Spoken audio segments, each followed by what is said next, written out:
Go. Hey guys, want to welcome everyone to this edition of actually our new edition podcast, and it is a pleasure to be able to be doing this with Miss J and Andrew and Stevie Street. He's running a little late. How are you guys doing tonight? Good. Happy to be here for New Edition.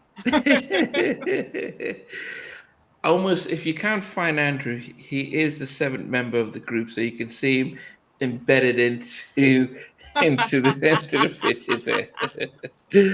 Oh goodness, what was it like for you guys? I mean, Andrew. What does this album mean to you? This album. I mean, as you can see, I got like my whole like celebratory swag going on. Like this album was like it was heavenly. It was like divine. Like I mean, New Edition getting back together. We waited so long. 88, 96, almost 97. Like in all six. Man, this album was everything. What about you, Miss J? Yeah, they could have sang a recipe and I would have been happy. I was waiting for them so long. I was after Word to the Mother. I was like waiting, thinking it was going to happen then, but I was happy with this one. It was at the time I was healing from a car accident, and this right here helped me heal. So, Wow, and it's everything to me.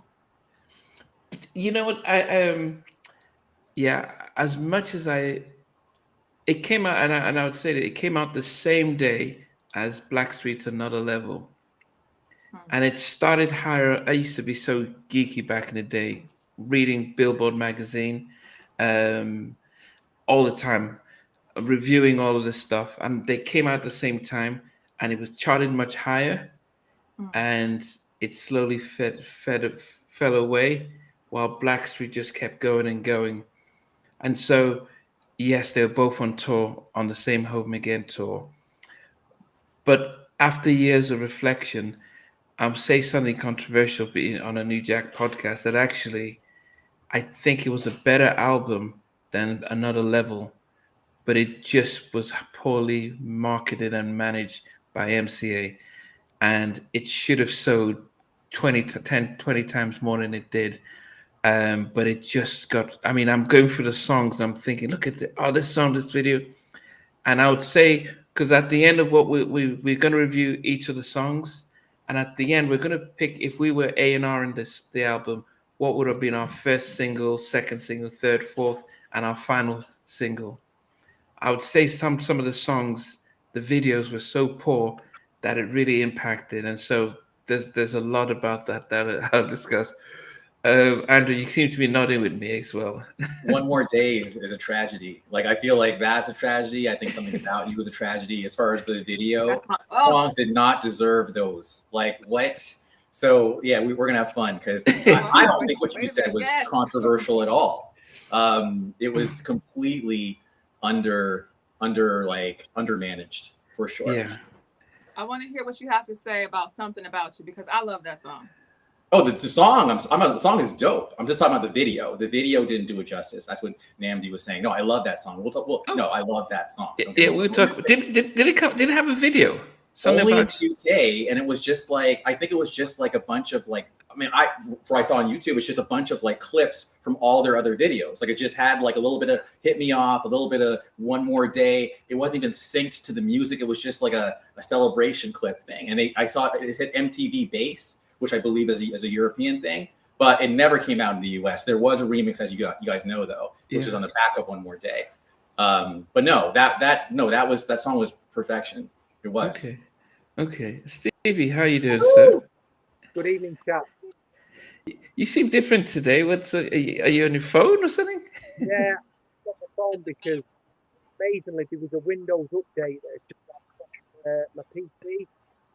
I'm trying to reboot my computer now and log back in. Okay. So I thought I'd join on my phone for 10 minutes. Okay.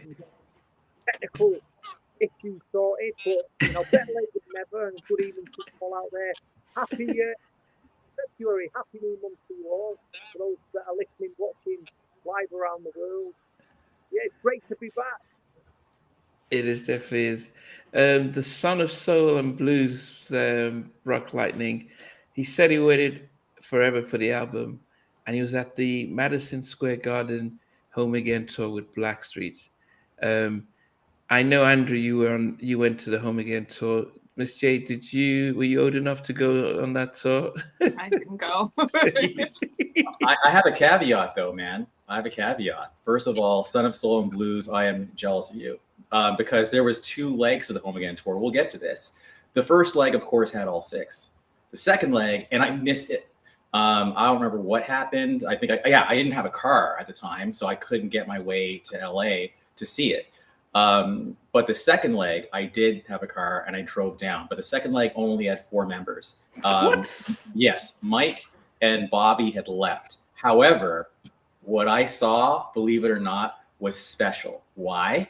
Because the first leg was basically a few Home Again songs, a few Heartbreak songs, but the solo acts.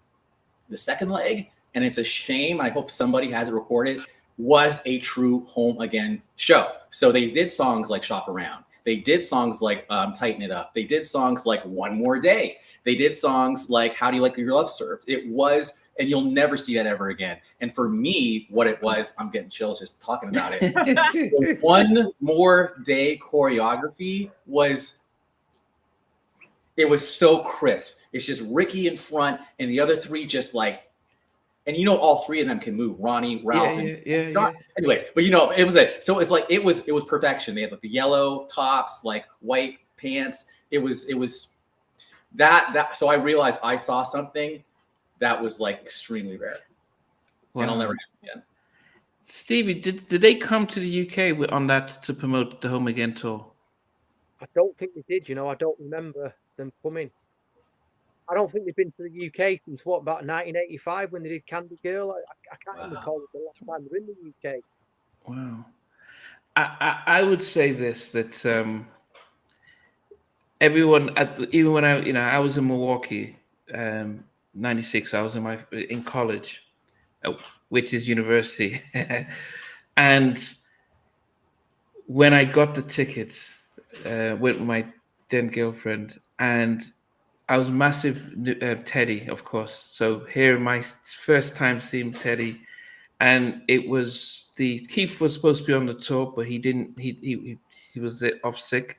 So 702 opened up, and they just came out. So I was like, "Who's this little kids?" I just didn't even. They sang their song. I didn't even. I mean, love Mila now, but it's funny back then. Just didn't even think anything. Then Blackstreet came out, did an hour. It felt like they headlined. They had this big props and they were singing everything. They did the No Diggity Billie Jean version. It was awesome. I was like, okay, I can go home now. I've seen Blackstreet. And then New Edition. It was all 6 of them. And then they come out to do their Candy Girl stuff. Then they go away. Then all individually. So you got your Bobby, you got your Ralphs, you got your Johnny, you got your BBD. Awesome. Then they all come out. It was, I was like, wow, they didn't even need anyone to open up. It was just awesome. So Bobby was still controllable. He was so controllable on that leg of the tour. And I was blessed to see it. Somebody commented when I put the video of them on Saturday Night Live singing, what was the track? It was You Don't Have to Worry. No, I think it was Hit Me Off. And you could see somebody said Bobby's already acting as a solo artist. Yes, on SNL, dude. Because literally, they all get down at the bottom. At the very end, they all go down, and he just stays standing like this. Yeah. I don't know why my video's slow, but anyway, it was a little weird that he took off his shirt too. I mean, he took off his jacket. He took off his jacket. Oh goodness! Sylvester said that and he came to the UK. They did a record signing at Virgin Records and played a basketball game in Brixton. All 6 of them were in attendance. Sylvester, if you can tell us what year that was, it'd be interesting to know. It'd be interesting to know what year that was. But yeah, I mean, Miss J, I mean, the album came out in '96. When did you really get the album, and what was your thoughts when it came out? I was live. I got it. I was teen, but I got it, and I was happy. I just remember though, they could have sang anything. I think I would have been happy about it because I was just first of all, I'm a Ronnie girl. Okay, I love Ronnie DeVoe, and I just think he has great stage presence. So I won't get into that, but I love Ronnie. So I was just excited, and on this album, I felt like they gave Ronnie more chances to speak, because Michael usually does all the slow song, the talking for the slow songs, but they actually gave Ronnie leads on this one, like first verses and things like that. So I was just like so amped. And back then, I don't know if you remember, in here, this is the original. This was a CD. And there's a writing, he had this private line thing going on back then, where you can call RD's private line. So you could actually call, you would get somebody, and he had this contest to pick out how many songs did Ronnie DeVoe actually participate in, like talk or sing. That was the contest. And if you got the amount right, you would call in, talk to somebody. It didn't sound like it was Ronnie. But I'm all you happy. Oh my God, it wasn't Ronnie. But he was like, how many songs do you think Ronnie's on? I must not won, because they never called me back. But you're supposed to figure out how many times you hear him on this. And I did that, and no call back. So that's when it first came out. Oh, yeah, goodness. A lot of attention, but Oh, goodness. Hey, everyone that's coming through the new one, Desi, Planner Girl, Tiffany, welcome. Please comment throughout this. We'll call some of the stuff out, and we want you to be part of this. And Sylvester said it was 96 when they came to the UK and did the signing for the CD. So that's interesting.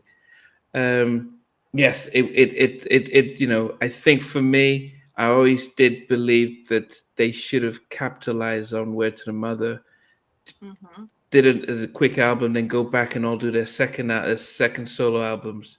Yeah. And then just finally, I did think if BBD hadn't succeeded, I think we would have had a very different story about New Edition. I think that BBD had to succeed for us to, because Johnny was always going to succeed, and Ralph was always going to do his thing.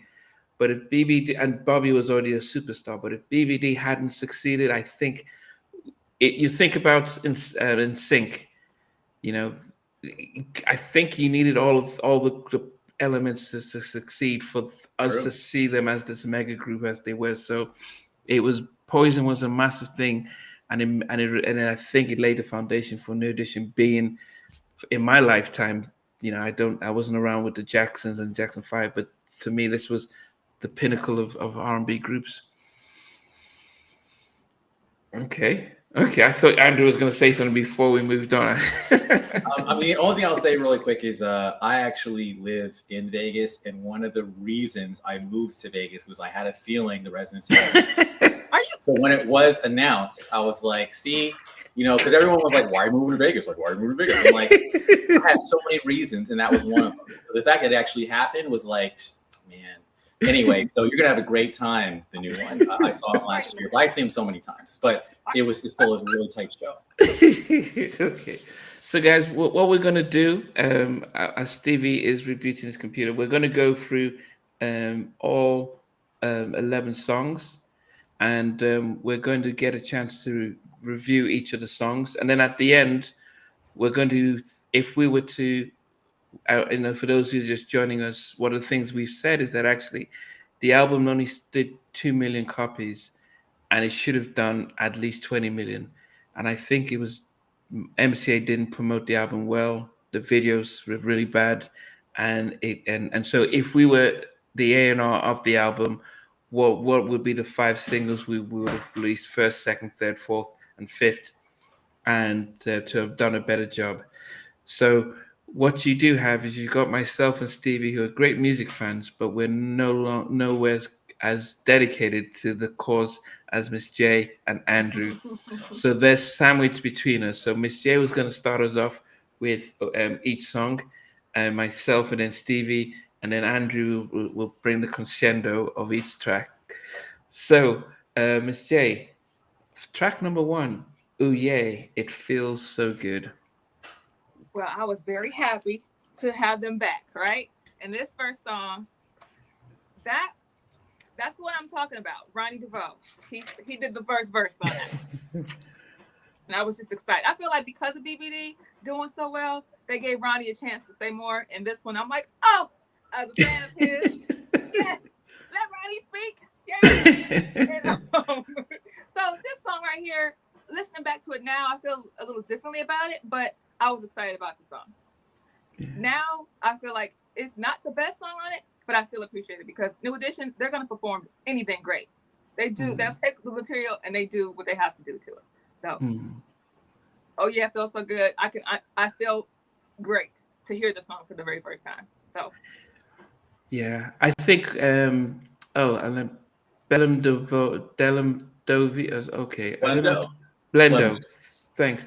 Blendo says the best opening track of any album ever. I think it's what I would say is that it's a track that all six of them sang, and it was a really good opening track where you got all six of them singing, starting with Ronnie, with Bobby. I think in one's case, I would say that this was the Ricky Bell Bobby Brown album because Ricky and Bobby, Bobby was Bobby, but Ricky really took his time. But it was a definitely a great opening track, and Jimmy and Terry to start it off was definitely a good one. And yeah, I think what if they had told Jimmy and Terry we want this to be the lead single, I think they could have done it a little bit better. If they said it's just going to be an album filler, I think they said it was just good.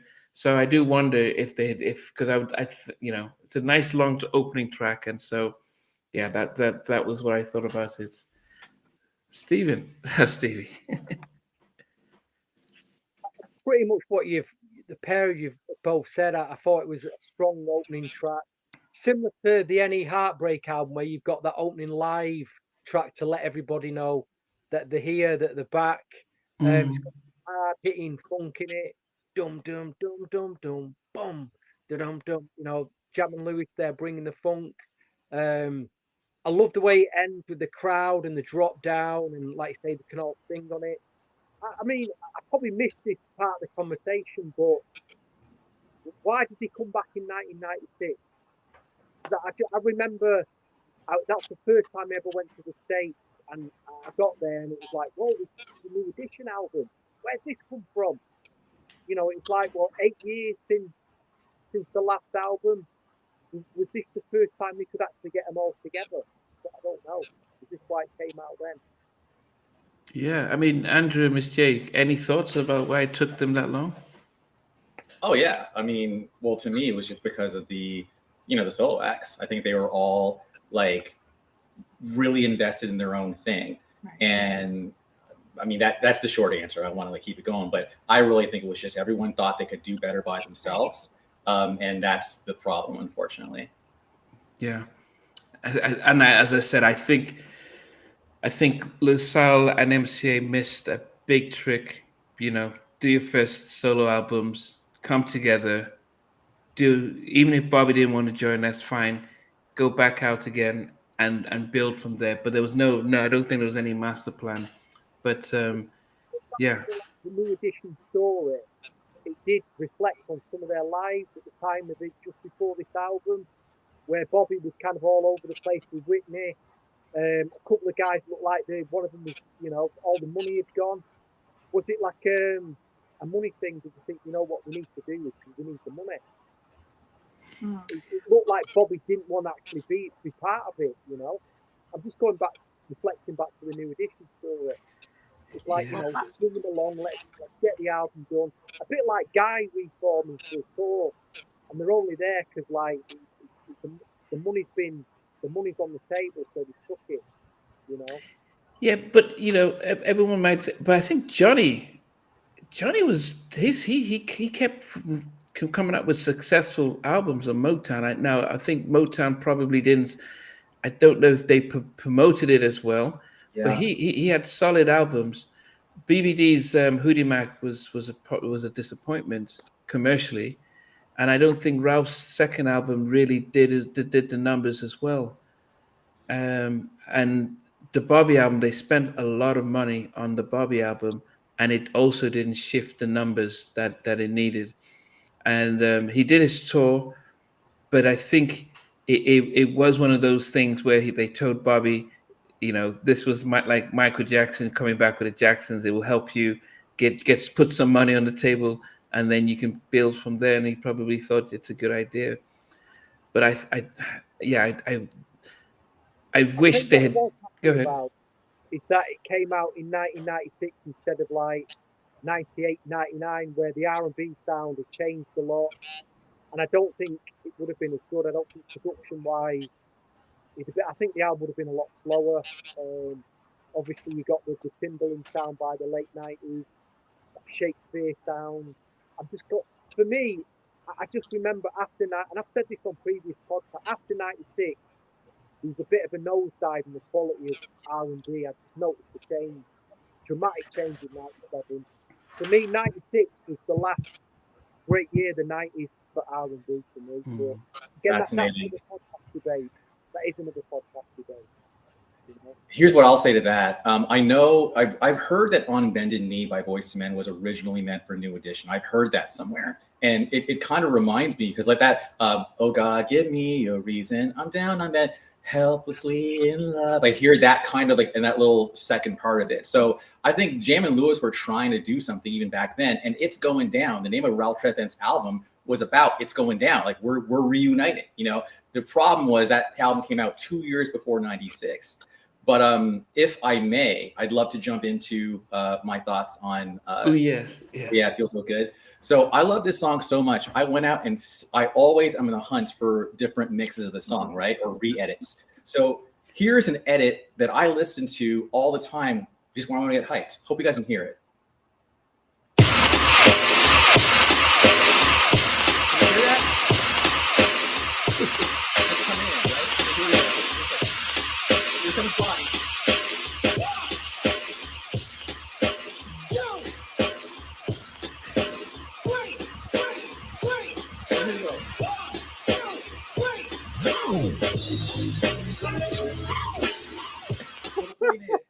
That's better. I like that one.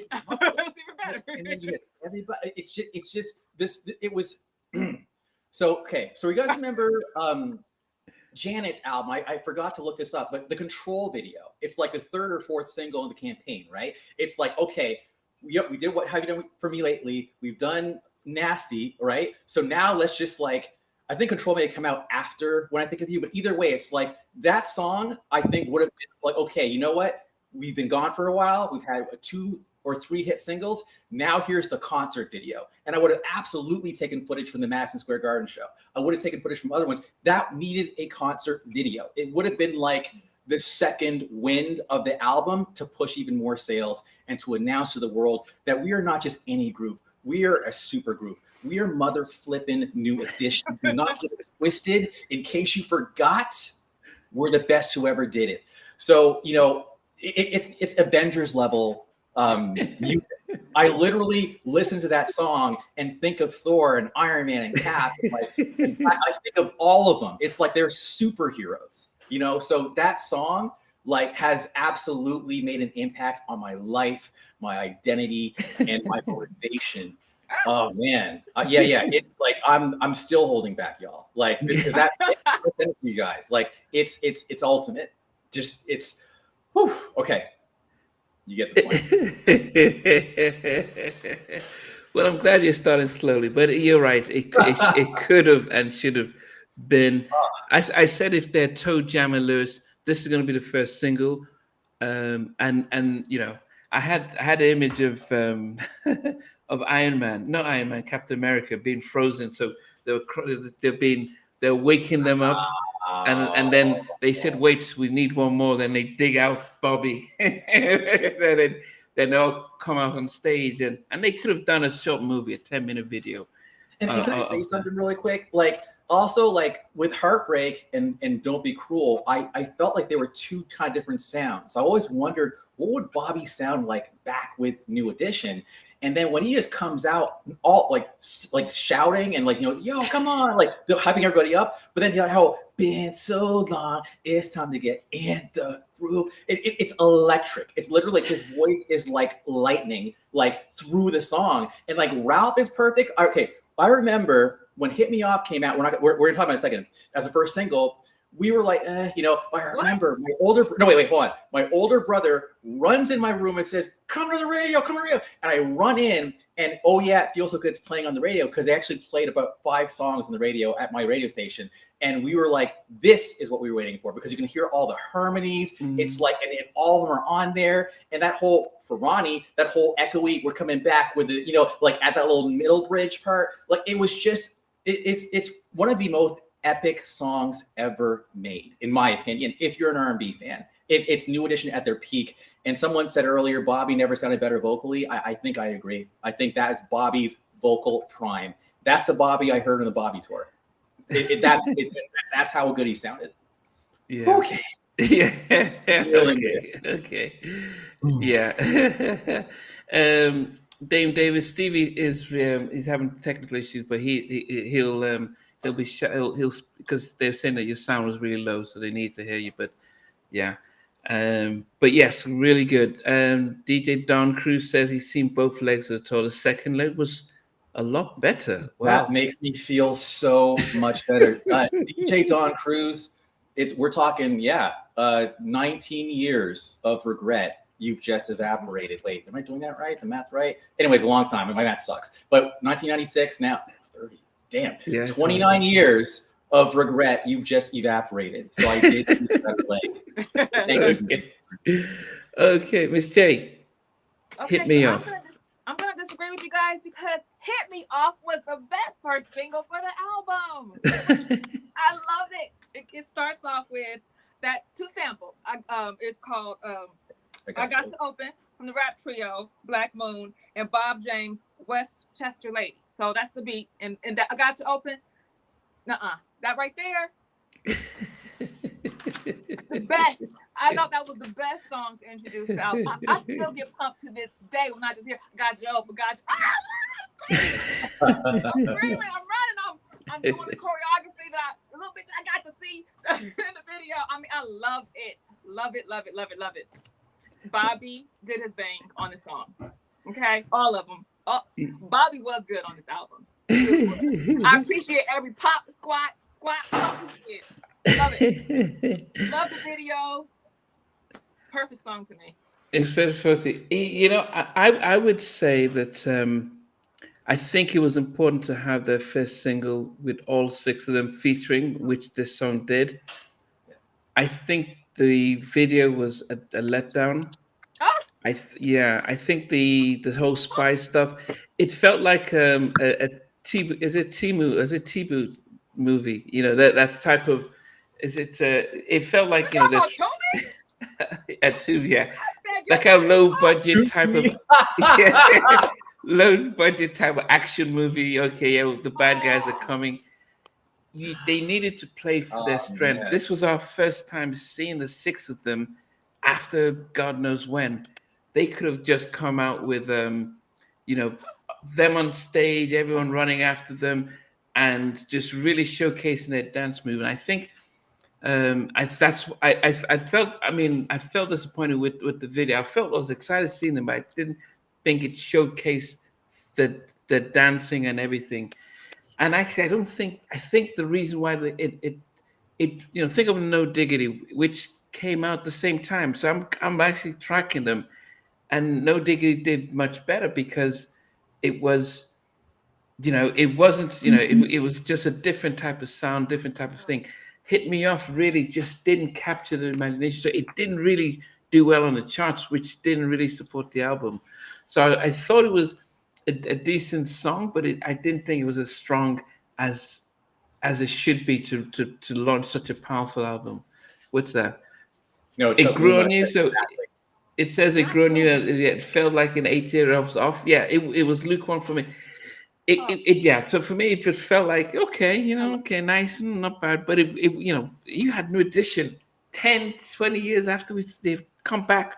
We need something heavy, and they had some tracks on this album for '96 that could have really hit him off. But yeah, but that's just my thought, but not disagree with you. Not Stevie. A Tubi movie. Not a movie. Yeah, it was like, you know, we're trying to do an action. I think it's hard unless you had Hype Williams doing the action the directing, it's hard to really do that type of action sequence video for that kind of money. And I think they could have just, I wanted to see them perform. This is their strength. I wish we'd have had Brooke Payne coming out and says, "Come on, guys, it's back to work." The reason why Is It Isn't Love is so revered is because it shows them at their best. The choreography. This is what New Edition was about for everyone else, and we didn't get enough of that in that first video. And that was my thing. I wanted that's their legacy stuff, and we just didn't get enough of it. I mean, I hate it. Okay, I won't even get to my. You don't have to. Well, that's the next one. So, but anyway, yeah. Stevie. If you think of Blackstreet and No Diggity, and the way it was built around the Bill Withers sample with the guitar strum, well, this one was Hit Me Off was built around a Bob James track called Storm King. That bit at the beginning was dun, dun, dun, dun, dun. The beginning of the track, so it's all basically Bob James. So I thought both tracks were very timeless for that year. Both used tracks in R&B clubs. I was out literally 2 or 3 times a week in nightclubs in 1996, and I was just hearing those tracks all the time, just dancing to them. I thought it was just a fantastic, sophisticated, funky R&B track. Great for the time period. It still sounds good today. So yeah, strong. It's a classic. It is a 90s classic for me. Classic R&B track, easily. All right. And I think for me, again, Heartbreak was the last thing we heard before they came out. So I think the Heartbreak album had lots of plush harmonies, especially on songs like You're Not My Kind of Girl. So when there's none of that in Hit Me Off, but there is, and oh yeah, it feels so good, by the way. I was like, it grew on me. I felt like it was a lot like No Diggity, basically. That's how I saw it. But it was just like, okay, it's okay. I think sometimes the first single is just more like, let's whet the appetite. Let's just like show them a little something. But then on the second single, like bring it. And I think they actually did bring it with the second single. We'll get to. But yeah, this one was just kind of like, and it's just, it's like it's not, to me, it's not, sorry, man, I'm sorry, but it's like, it's as far as the video goes, I didn't hate it so much. I was actually happy with it. I felt like the video gave everyone a chance to shine, and I like the black suits, and that it was just very debonair. I still like it to this day. Yeah, I think the video it was swagger, and that's what I liked about the video. Okay. Okay. Miss J, let's talk about You Don't Have to Worry. So I see we're gonna have to agree or disagree a couple times on this. Oh, it's on, because I think if you're not a Jam and Lewis person compared to the other tracks, I love that's Jam what we're gonna be. I love Jam and Lewis, but You Don't Have to Worry had Sean Combs and a Heavy D name on that one. I love Heavy D, but I wasn't too crazy about You Don't Have to Worry. It's okay of a song to me. I think Hit Me Off is a better song. You Don't Have to Worry was, because it's New Edition, I'm going to listen and they're going to perform. But I just think it was not, to me, the material I didn't like as much. It was more laid back to me. And I mean, of course they did what they had to do, but not my favorite. Sorry. Okay. So I would say this, that that was my favorite track on the album.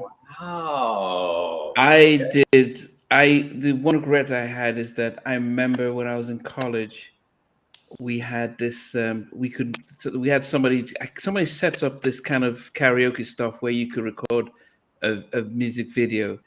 And I bravely stood up and lip synced to You Don't Have to Worry. Unfortunately, wow. I recorded something over the tape, and I still regret that right now. I loved the track, even the remix with Missy. It was Bobby was like, okay, let me show you vocally. I am Bobby Brown, the singer. I loved how he sang on this. I think I wish New Edition had done more of the background vocals and featured a little bit more on the song. It was actually Slim from 112 that did a lot, and Faith Evans that did some of the background chorus. And actually, when I interviewed 112, they said, yeah, Slim sang all the backing on that, so you could. So I wish they had done. That's been if Jam and Lewis had produced a track, you would have heard it. He would have used New Edition, and you'd have felt them in the track. Yeah. But I love the song. My issue with this was they'd had a horrible video. It was just it did have no coordination. They were dancing on a stage in a dingy nightclub, and it was I mean they could have. Oh, goodness, I'm saying their USP is the choreography. It's the slickness, and they could have done it much better. Yes, we had Crazy Bobby back and him doing his stuff, but the video just really didn't. It just wasn't great, and it didn't help the song. But as I said, for '96, this was a current song, good sample. It would have been great if Biggie had actually done the remix instead of Missy, because that Biggie, Biggie was still around and he would have made a massive impact like he did on 112. But anyway, M Mac, welcome. Yeah, so that was it. You don't have to worry. Love the track, and I did a trivia a while back and said there were there were 3 songs with the same video, the same title. You don't have to worry. I don't know if anyone can think of the other 2. Tevin Campbell. Oh, he had one. Okay. Yeah, you don't have to worry. And that was also Bad Boy, by the way. And 112 was on there. There's 3 more. And then actually, 3, and then the 2 more. Okay, you know what? I'm gonna leave it at that one. Oh, you don't have to worry, Mary J. Wait, you said at the same time? No, but it had the same title. Yeah. So Mary J. Blige, Mary you don't have to worry. Yeah. And there's one last one. That one I probably know it, but I'm not. It's not coming to me. From the En Vogue. You don't have to worry about a thing. Right. Yes, the third single. I like that one. And that one actually, of all the songs on that album, I think is the most timeless. I feel it ages well. But anyway. Yeah. So it was. So I did a little trivia of that. And Mac, welcome. Rascal 78, what's up, everyone? I need that new album for 25 years. Yeah. Okay, Stevie, what's your thoughts on it? Again, I noticed it's produced by our. Well, he's not our good friend, is he? He's currently locked away by Mr. P. Diddy. With Chucky Thompson. With Chucky. Chucky's a cool guy. The late Chucky Thompson. No, it says what we talk about. You don't have to worry. Right. Yeah. His name was on it. And Heavy D. It does mention Chucky Thompson. P. Diddy. Heavy D. Yeah, and I'm just looking at the sample again. Another big sample here, James Brown, Your Love. So I thought it was a really solid track. Was it a single? Was it a single? Yeah, it was the second video. Was this the one with the remix that had Missy Elliott on? Yeah. There was one with Missy Elliott. Yeah. Yeah. I remember hearing it in the club quite a few times. Again, solid R&B track for '96. It's what I wanted. This is what I wanted when I was buying albums in that year. So I was getting what I wanted. Again, it's 8 out of 10 tracks for me. Right, it should have been a single. It was. So I was happy with it. And it was this Bad Boy era, so that was the Bad Boy sound, and they were ruling the charts with Biggie, Park and stuff. The video version was better than the album version. She said that was that had the remix with Missy. Yeah. Mr. Knight. All right. So someone said something about, was it weird that there were 4 singles and 4 months or something like that? I mean, Wikipedia has something different, but it is 1, 2, 3, 4, 5. We'll get to the single stuff when we get to the A&R thing. Now, as far as You Don't Have to Worry goes, I remember when I listened to the album, I liked the end, how Hit Me Off went right into bam, bam, bam, bam, bam, right? But then the song started off strong, but then it would actually wane and I would get bored towards the end. Although I did like Mike's, N-E, expertise, please. Like, I like that rap, right? So the album version is kind of more like, it's heavy and swagalicious, right? but the video version is like slick and very much like Cold Rocket Party by MC Light and the Diddy. That came out around the same time, fall '96, and it was very just souped up and sleek. So they're different, and I'm in different moods for different versions. That said, for me, You Don't Have to Worry would have been like the last single, in my opinion. It would have been like, okay, we've done our run, and now we're gonna just mop up the things. Because here's why. Even with the video, you see Bobby in front and the rest of them in the back. It was to me, it showed the fragmentation of the group. And New Edition is not just Bobby Brown, but that song was just Bobby Brown. I feel like the other songs on the album, like the last one, I think Oh Yeah, It Feels So Good, do a much better job of showcasing everyone, as well as Hit Me Off. But again, everyone with that background vocals and that Jam and Lewis magic. So now we're about to enter a desert, in my opinion, between this track and like track 7, because Jam and Lewis are nowhere to be found for that. Okay. I might offend some people, but I feel like the album's going to get a little milquetoast. Okay. Here on out. Okay, so the next one is tied. Thank you. Sorry, Rascal. Exactly. New York Undercover. I meant to mention that they actually do like they're like rehearsal, and they do the album version, New York Undercover. Sorry, I had to jump in there. I love this chat. I love you guys. Yeah, actually, the New York Undercover version, I wish they could have. That was a better version of a video than what they put out, because the one they put out was just so confusing. It's like they're walking into a club and then Bobby's on his own. It just didn't fit well. People are saying Stevie sounds as if he's underwater stuff. So this is Stevie's timing. He's on his phone, but he's getting back onto his laptop shortly. So, Miss Jade, track number 4, Tighten It Up. Easily, you should be left alone. Tighten it up. So I like this song, and so this one has Bob James. What's his name? Bob James on it too. So this one is the Westchester Lady. The other one is Storm Kings. But yeah, both of them have that same musician's beat on it and Slow Down. So I love this song. I feel like I like this one better than the one y'all love so much. Which one was that? The one You Don't Have to Worry. I like this one better than You Don't Have to Worry. And that sample, Slow Down, was a popular song, I believe, in the 80s. You know how they ended it with, is this the part, take my heart and wipe it? I love that. And that came from that original song that, they sample from. And I just think that this one right here is a winner to me. I still love this song to this day. I have listened to this over and over again for the past couple of days. Wow. Yeah. Okay.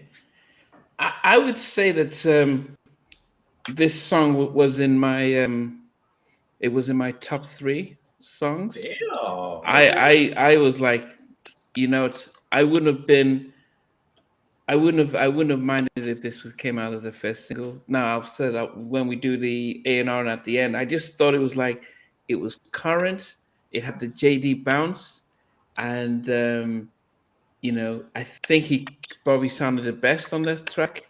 I liked how Ralph comes in with his Ralph sounded like butter on this, and I think it was a song that they didn't capitalize on, because JD was So Def was on fire, and this was definitely there, and it had of course we didn't have Johnny on it, but I think it then even Ron's rap was good on it too. So I think they missed a trick with this track. I think they missed it. 96, as Stevie says, was really prime. This was like the pinnacle of, if we ever did it, when we do a podcast on 96 and you see the albums that came out to 96, this would have been a really good track to really push some of those tracks up there. But yeah, so I love the track. Jermaine Dupri doing the production on that, and that was mine. Stevie, good to see you back in your elements, but I'm sure you're sounding. I just froze there. Okay, you're sounding great as well. He is back, baby. Have I froze? Oh, I'm back. I just froze. No, you're back. You know what, You're Miss fine. J? I couldn't see Miss J before, so I can see you now. So, a nice hat, by the way. Is that from 1980? Is that from the Candy Girl era? That hat. I was trying to do Ronnie hit me off hat. Very, 90s era very hat. 80s, done it very, very. I like it. Yeah, Thank you. definitely. Right, tighten it up again. You just mentioned Jermaine Dupri. Some of the issues I had with some of Jermaine Dupri's previous productions. Very how do I explain this? Not the bass, but like the real high end of his tracks were always distorting. And I felt he got it right. He got the production slick. Just the mix and mastering on a couple of tracks that he did on this album were really good. And this tighten it up again. It sounds tight. It does. It sounds a tight track. And again, another. I can't say much else than another solid track. I was like, whoa, we got another followed. You know, this is like 1, 2, 3, 4 solid track in a row. So again, another 8 out of 10 for me. Maybe it could have been remixed and released as a single, but I was happy with it. No complaints. Yeah, definitely. Okay. You all still love me afterwards, man. I feel like he's Simon Cowell at the end of, after everyone has gone through the skip. Like, I just felt like lyrically it was so juvenile and so immature. Like, really, after grow it up can be a pain, you're now going back to like, it's looking kind of positive. Yeah, like it's just like, what? Like, I hated that song, man. And the thing is, I have a defense because, and we're not gonna skip around, but I just say I have a defense. And Rascal, I see you there. You said something earlier that I'm gonna follow up on. So anyway, I will say on the second leg of the Home Again tour, they did do Tighten Up live too. So I said, I saw some rare-ish, and I literally go to YouTube, like usually, just hoping someone somewhere uploads footage, because it's like it's a shame. That concert needs to be somewhere because it was history.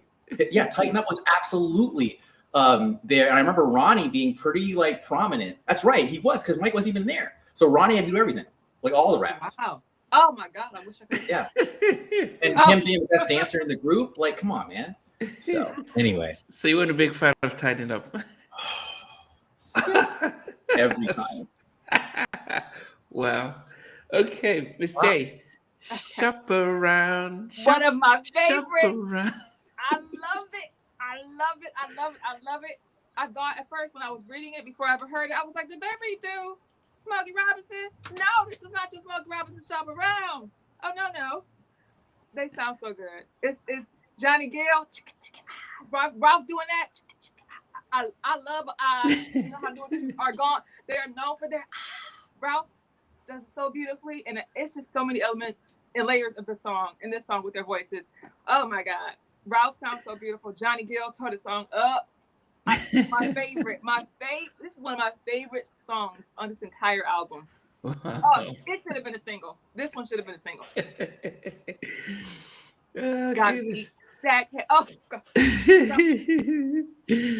Don't get me to talking about. I can't sing, so I had to stop myself from singing. Like, stop singing. What a man's got to do, what a man's got to do. It's in our nature. First come, first go. I think lyrically, it was a little challenging when he saw that. Yeah, so we've got to shop around, but it's in our nature. So so it was almost like I can't remember the words where he's saying one thing but doesn't really mean it.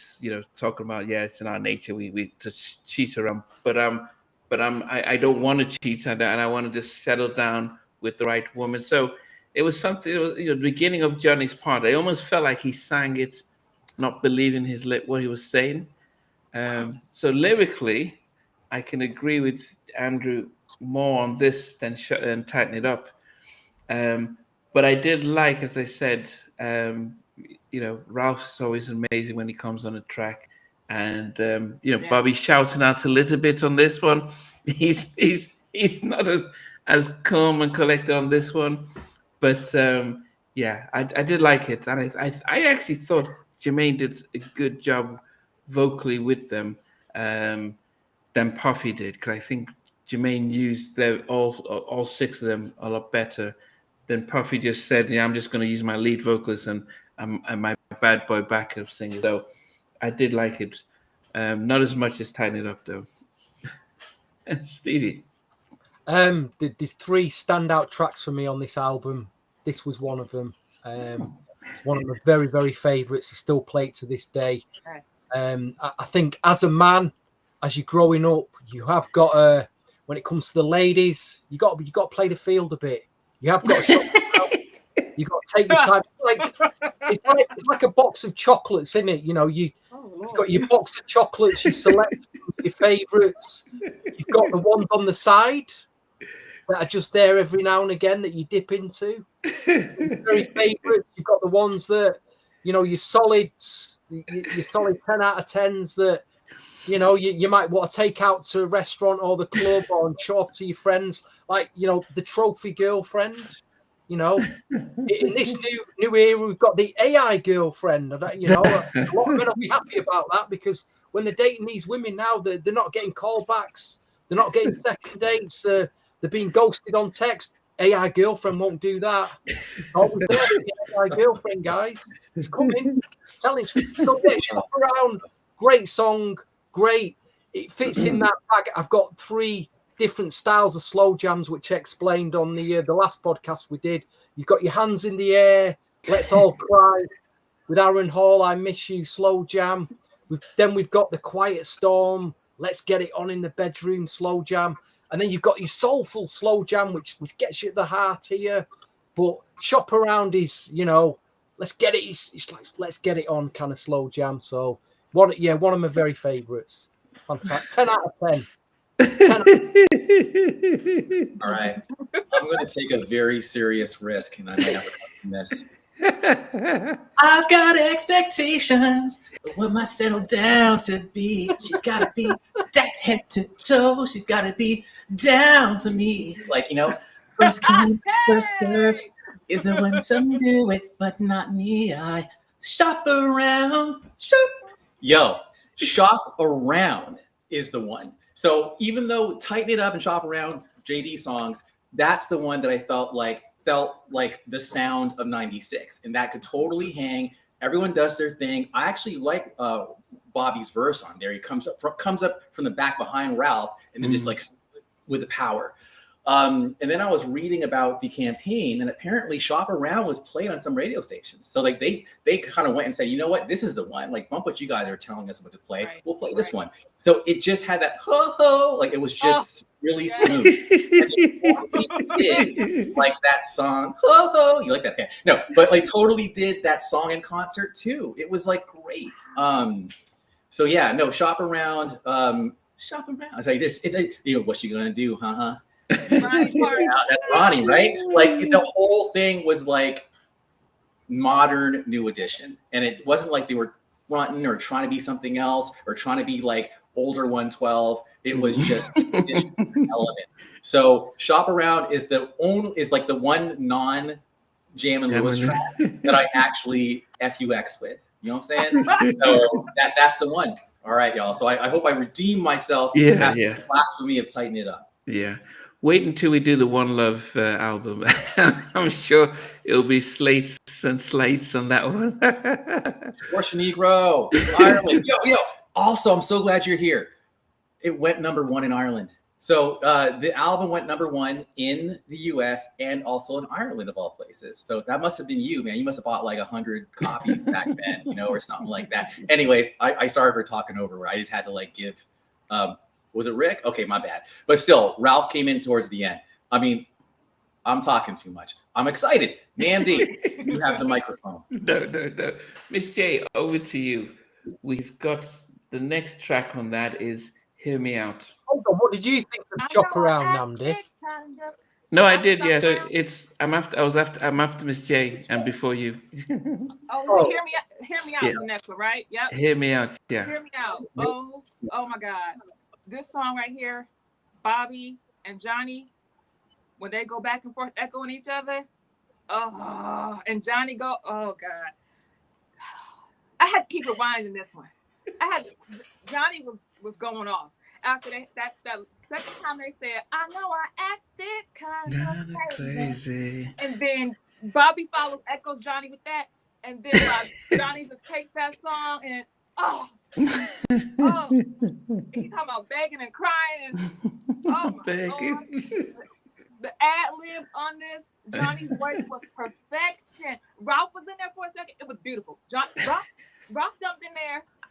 Somewhere in that song, Ralph jumps in and makes this beautiful. I don't know who's that. Who? Ralph. Oh, Ralph. Ralph popped his head up.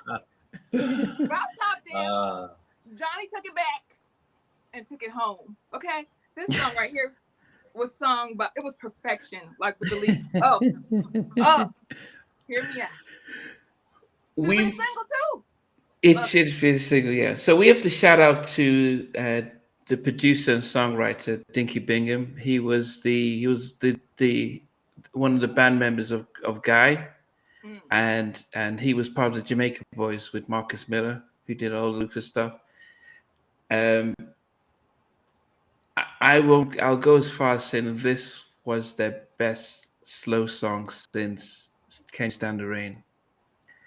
I vocally, to me, this was When Will I See You Smile Again Part 2, when Ricky started it off. Yes. And then you had Johnny doing some Boys to Men type of stuff, and then Ralph.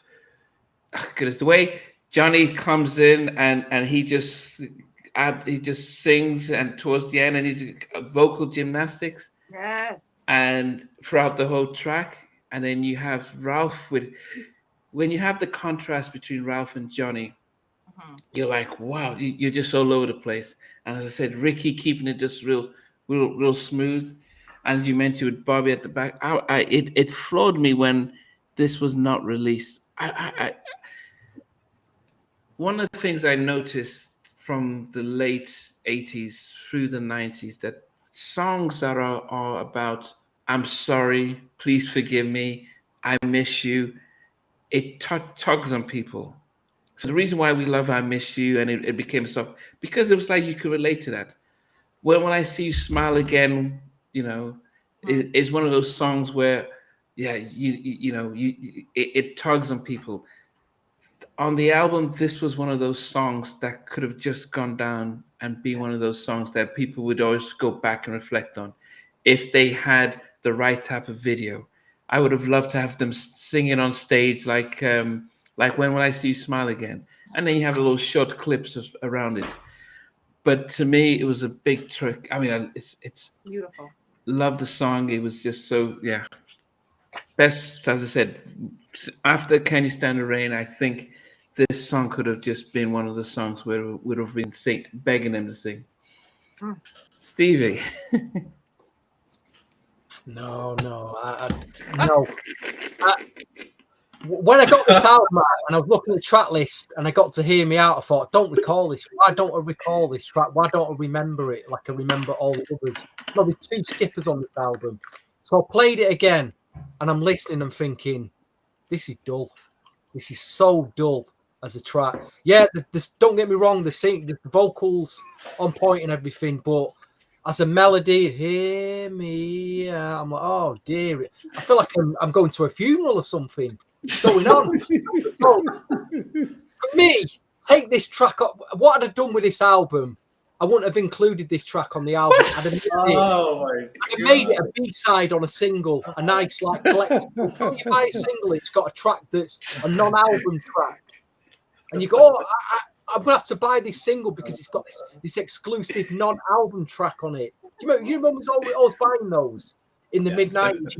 You get like a maxi single with a track they left. This is you could have done with this track.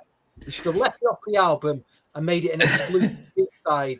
Say with one of the singles like "Hit Me Off" or "You Don't Have to Worry," and you would have thought, yeah, it's a nice track. It's an album filler at best. Oh, goodness. No. So goodness. First of all, you singing it too slow. It was not dragging like that. Am I getting mixed up with another track? Because I I can't think you have sing it. the track because it goes, hear me out. Am I getting mixed up? I apologize for breaking your No, no, heart. no. Apologies for breaking. Oh. You're already getting a hint by how I'm singing it. My Dull, apologies unbelievably for dull. breaking. Yeah, I'm with you, Chuck Wuma. I see you there, Abominably. Yo, hit me, hear me out. It wasn't, so if I was lying down and Tighten Up came up, I might get up and hit skip. Hear me out. I won't get up. I'll tolerate it. But if I'm near the skip, you know, and yo, the vocals are dope. Don't get me wrong, Jay, I love your facials. The vocals are dope. But that chorus, there's no harmony. It's just, yeah, girl. And especially, my apologies for breaking your heart. Like, what? And then, like, Johnny's like, or, you know, while they're talking, like, no, they're singing. Don't get me wrong. There's actually like a concert where when Bobby and Johnny go back and forth, it's amazing. They need more of that because they're both like Bobby Womack versus Luther type thing, right? But yeah, man, hear me out. Like, I heard they recorded 20 songs for this album. Like, where are the others? Like, we have B-sides from One Love. We have but where, those B-sides must have been fire. Speaking of fire, they probably burned down in the Universal fire. But anyway, because there was like, they lost all their masters and stuff like somewhere. Maybe it was intentional. Who knows? But anyhow, hear me out. I don't want to hear you out no more. Yeah, I was gonna say, I got intended. You know, is okay. And Stevie, like One More Chance by Janet, that was like a B-side to If, and that was her version of the Jacksons version. Like, that's, I would have been cool with that. But yeah, it's, I love that people love Hear Me Out. I do. But yeah, it's like, I'm love the comments. But I do know, I feel safe talking about it here. If it was like somewhere else, I might be like, it's a good song, you know. But now we keep it real because I'm a New Edition fan. Come on, y'all see me. So like, I have my defense. All right. So sorry, but the next song. So how did it make the album? That's what I want to know. How did it actually make the album? Because it was one of the best songs on the album. No, that's why it made the album. It's one of the best songs on the album. No, one of the best songs on the album. Okay, Jay, we're on track number 7. Okay. Something About You. Let me calm down. Don't worry. Yeah. So, track number 7, Something About You, babe, over and over. And I love this song. This is one of my Shop Around, Something About You, or Hit Me Off, my favorites. Fast. Something About You, Ralph. He starts off, yo, this country western funk folk meets the NE. I disagree with his description of it because I don't think it was country western, whatever he called it, because the only thing close to that was his yodeling in there when he was like, something about you. That part, that was the countryness of it all. Because this song was like a rock song in the 90s, the original beat. Edie Brickell and the New Bohemians, What I Am. Yeah, that's kind of like a rock funk song. It's a folk song. It's a folk song. Is it? Okay. I liked it. And of course, intro sampled it first, but yep. I like it. And I could just see them dancing on the break part when I could just visualize them dancing and tearing this up. Like, I really wish they did more with this song. I love it. 10 out of 10 to me. Yeah, at first, when it first, and I'll be honest, when it first came out, I wasn't a big fan, but it grew on me, and I in my notes I said Smooth Criminal, Stone Cold Gentleman Part 2, because it was Ralph and Johnny and Bobby, you know, and I think that was nostalgic, that kind of combo. Bobby backing Ralph on the track. And this was pretty much old school New Edition. Because, you know, old school New Edition was Ralph singing and everyone just backing. And I think it was like a throwback because it felt like, okay, it's just Ralph's song. But that was how it was. And actually, I think when Johnny came in, the concept was, okay, let's actually mix it up a little bit. But it was a throwback to a vintage New Edition with just Ralph singing, everyone backing him up, and but it was good just getting Jam putting Bobby's vocals, part of that, hyping him up, almost like, yeah, go on, my boy, I'm proud of you, man. Yes, Go, I go love with it. that. And but it also was good for Jam and Lewis because I think it shows their mastery of the diversity of production and stuff like that. You know, it was just, yeah, definitely a track that grows on you. Didn't like it when I first heard it though, but I think later on I've appreciated it a lot more. Stevie. Well, after Hear Me Out, we're getting back on track now. We are getting back on track. Again, really good use of a sample, the Edie Brickell thing. I give this like a 6, 7 out of 10. It's not a killer track, but it's a solid album filler track.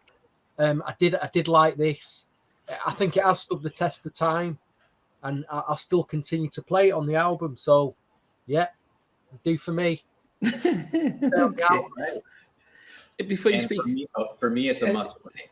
yeah, It was like, I love that song because because to your point, Andy, it is more. This sounds like New Edition, and I'll just say my radio station in the Bay Area, they broke a lot of hits. They had Summer Jam, they like Paul Abdul, a couple other, Mariah Carey, like they broke them first. It was a big deal, and that guy went on to work for J Records, Arista. Now he's at, so anyway, it was a special station, 92.3 The Beat in LA, same guy.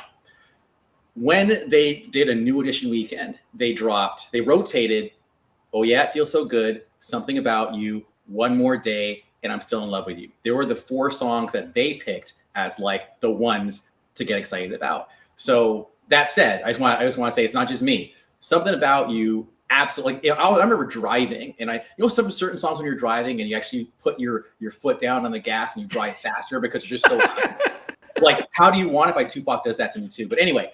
But Something About You, like, I'm just like, I'm breezing. I want to roll down my window and let the wind just go by me, you know? And then Bobby even goes like, you fucked up, right? Sorry. You don't, like, he actually does that little line if you listen really closely. The whole song is just like swagger. Should have had a video, like a real video. I'm pretty sure they did that on the second leg of the Home Again tour too.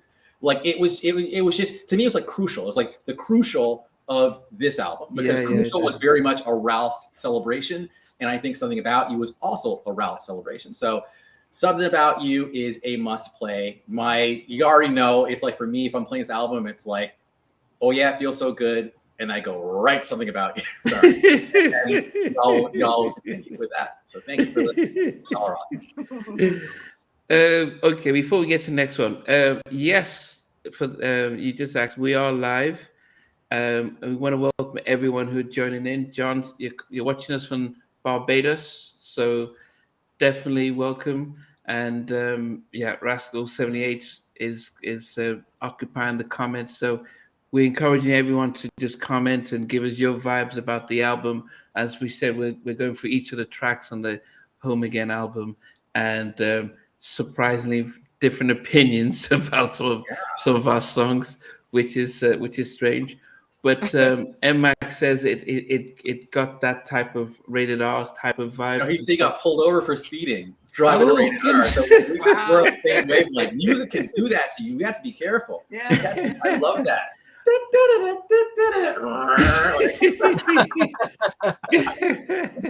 Oh man, It's like getting a ticket for riding to Speed Demon by Michael and Bad.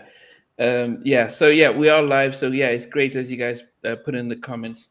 So our next track is "Baby, We Can Try Again." Right. Yes. If we make it. And yeah, so Miss J. So Bobby starts off with, yeah. I gotta say, I'm gonna probably disagree with you guys on this. Is another Puffy John D. Combs produced one, and I'm not a fan of it. I would pass on this one. I'm not a fan of it. Puffy was known for some good remixes and productions back then, and I just was not a fan. Even back when I first heard it, I was not a fan of the things that he produced on this album. Of course, I love Jimmy Jam and those productions for New Edition the best, but I pass on this one. I don't. I'm gonna say what Aretha Franklin said when she didn't want to say anything bad. Nice gowns. So I'm gonna put on my '96 hat on, my '96 Puffy bad boy in ruling the world type of song, and I thought actually it was yeah, because I love Ricky on this. Yeah, and you know, one of the things I did say when I listened to this album that this was a Ricky Bell solo album. It's almost like, hey Ricky, we forgot that you could sing.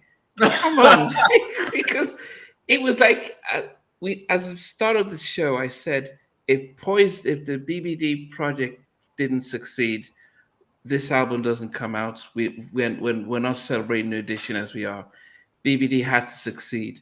Ricky had to succeed as a vocalist because it felt as if they said, "Hey, Ricky, come on, man, you take some leads." And Ricky was great at this. Bobby doing his thing, and I probably wouldn't have put it as one of the first singles or second singles, but I felt it was for its time and what Bad Boy was doing in the scene. You know, think about 112 and stuff like that. I thought Cape made them feel current, um, and yeah, enjoyed the track. As I said, I loved how they used Bobby a lot on this, and he was sounding really good compared to how he'd been when he did the Forever album. So, yeah, nice little solid track for me. Stevie. I ain't skipping this one. The album's at a level now, just after what we just talked about. But that is a solid track for me. Solid production, Chucky Thompson, Puffy. They were knocking out some great stuff at that time. So I get it's another 7.5 out of 10 for me. This track. I wouldn't say it was a single, but it's another solid album track.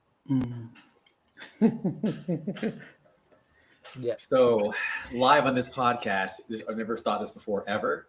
I always thought the song was kind of boring. It kind of started off like a "You Don't Have to Worry" when that boom, dum, dum, dum. Like I like the beat. It's like okay, but then it's just like kind of goes, and then like there's no rap, there's no nothing. It's just like maybe we can, and I'm like, okay, this is whack now. Like I skip, but I'll usually skip like about 2 minutes in.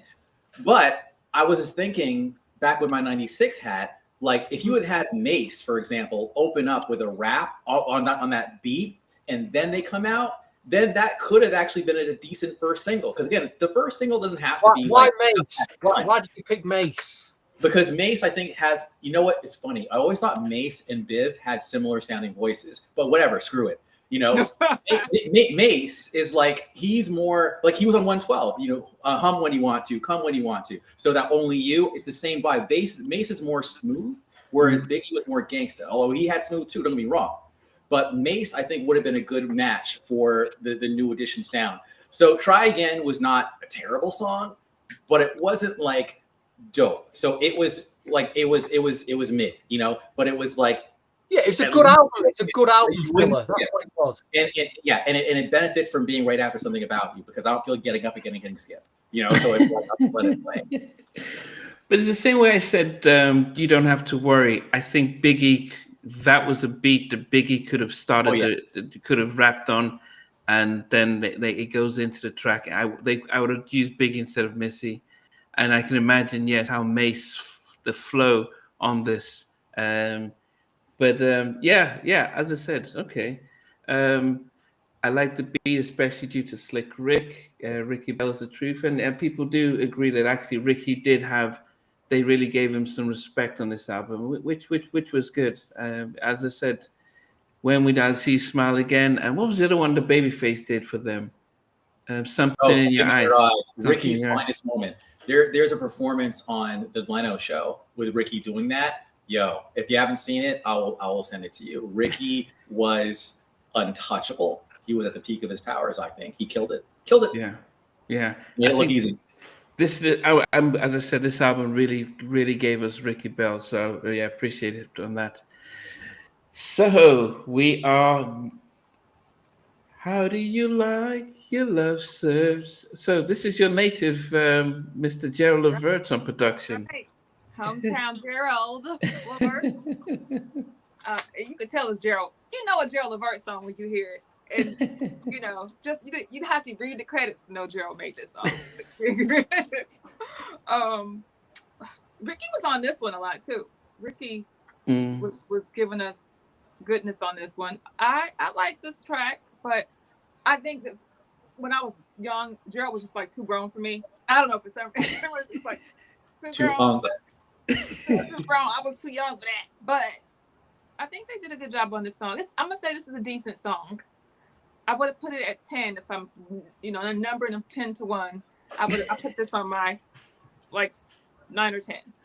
Okay. Yeah, I think compared to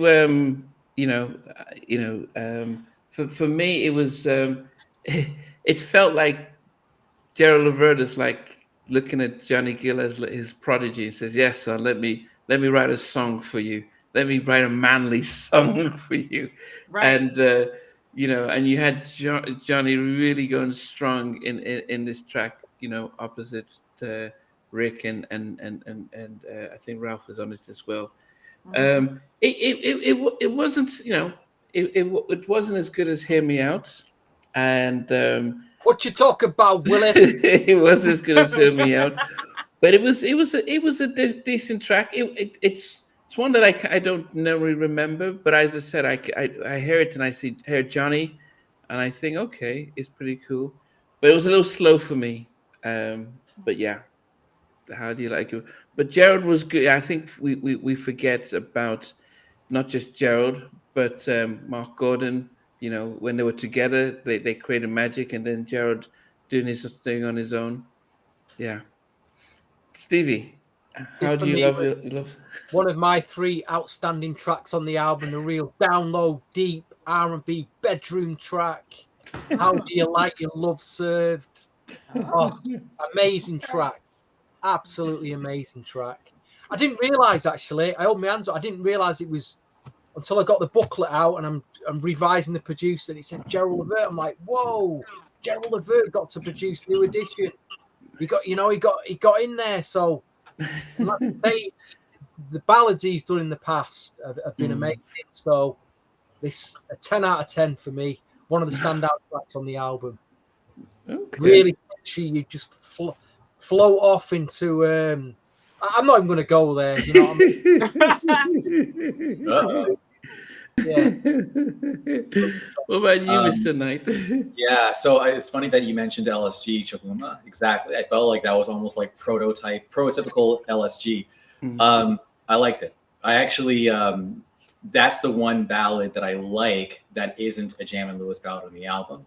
And yes, they performed it at the concert. And yes, I think they're even getting out like roses and stuff. And like they really like milked it, like as far as that song, because everybody who needed to be there was there. Ricky, Johnny, and Ralph. So it was good. Yeah, I'll just say it's a solid track. Tell me how you like it. Like the whole thing is just from start to finish, like a solid. Yeah, it's like that one and Shop Around are the 2 non-Jam and Lewis tracks that I mess with. Okay. So, Miss J, one more day. That's the Ricky track right there. I love this one. It kind of reminds me I'm Still in Love with You. You know, when Ralph was talking in the intro, I thought we were going to hear more of him singing. And the video was kind of strange because it was only Ricky in it. And they say, and he harmonized. Nobody else is there. But did they do video? Yes. There's a video. And Ralph didn't know about it either. He didn't even know anything about Ricky making the video. Yeah, it was a Ricky. Ricky made the video. Or was his on his own? Only one there. It was a solo Ricky video. Yes. Terrible. And had nerve to say any harmonized, and left that in the freaking video. Was it supposed to be a Ricky Bell single, or was it a new edition? Was it released as a new edition song? It's a new edition. It was supposed to be a new edition track, and Ralph was supposed to sing more on it. He's in the intro. Yes. But I believe he said his mother was sick, and he didn't even know. Or passed away. Yeah, exactly. Like it was supposed to be like a Rick and Ralph track, but they just went ahead and let Ricky do the whole thing. Yeah, Ralph didn't even know about the video. Years, decades, he never even saw the video. So, Wow. yeah, I still like it because I like Ricky's voice. I think Ricky has a nice voice and it's a nicely written song.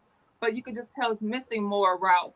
Like, I do love the track though, but I just want a little Ralph on it, a little more Ralph than what. That story reminds me of when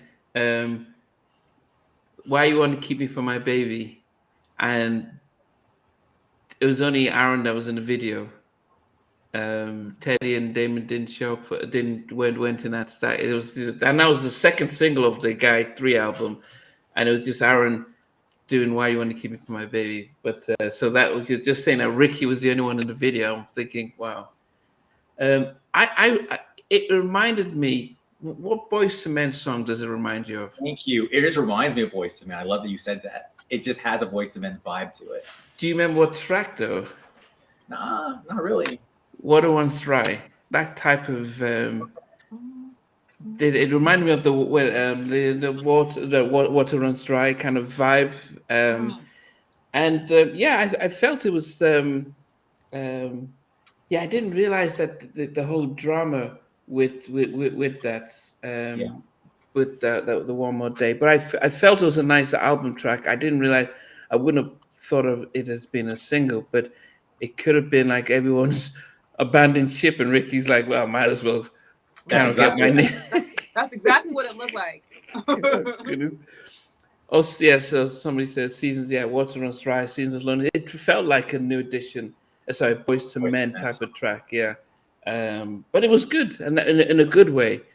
In a good way, it sounded like a Boyz II Men stuff. And we have to remember, before Boyz II Men, it was New Edition, and I think, yes, I do wonder. Just quick question: if vocally, do we rate Boyz II Men above New Edition? Just vocally? All right. Like it's not even a question. Like to me, it's like no. Like Boyz II Men is like. Are you serious? Right? Like, do not like go up against Boyz II Men unless you really like. And it's okay. There's nothing wrong with like. That's like asking Janet to like go against Whitney. Like, no? Like, it's not the same. You're different length. Yes, you're different. Like Johnny can mess with. Whoa, that's what I'm gonna say. Johnny, come on. Johnny's the only one. But the rest of them, slow down, y'all. Like, sit down. Don't do it. Yeah, Jay. What? Like, I'm not like no.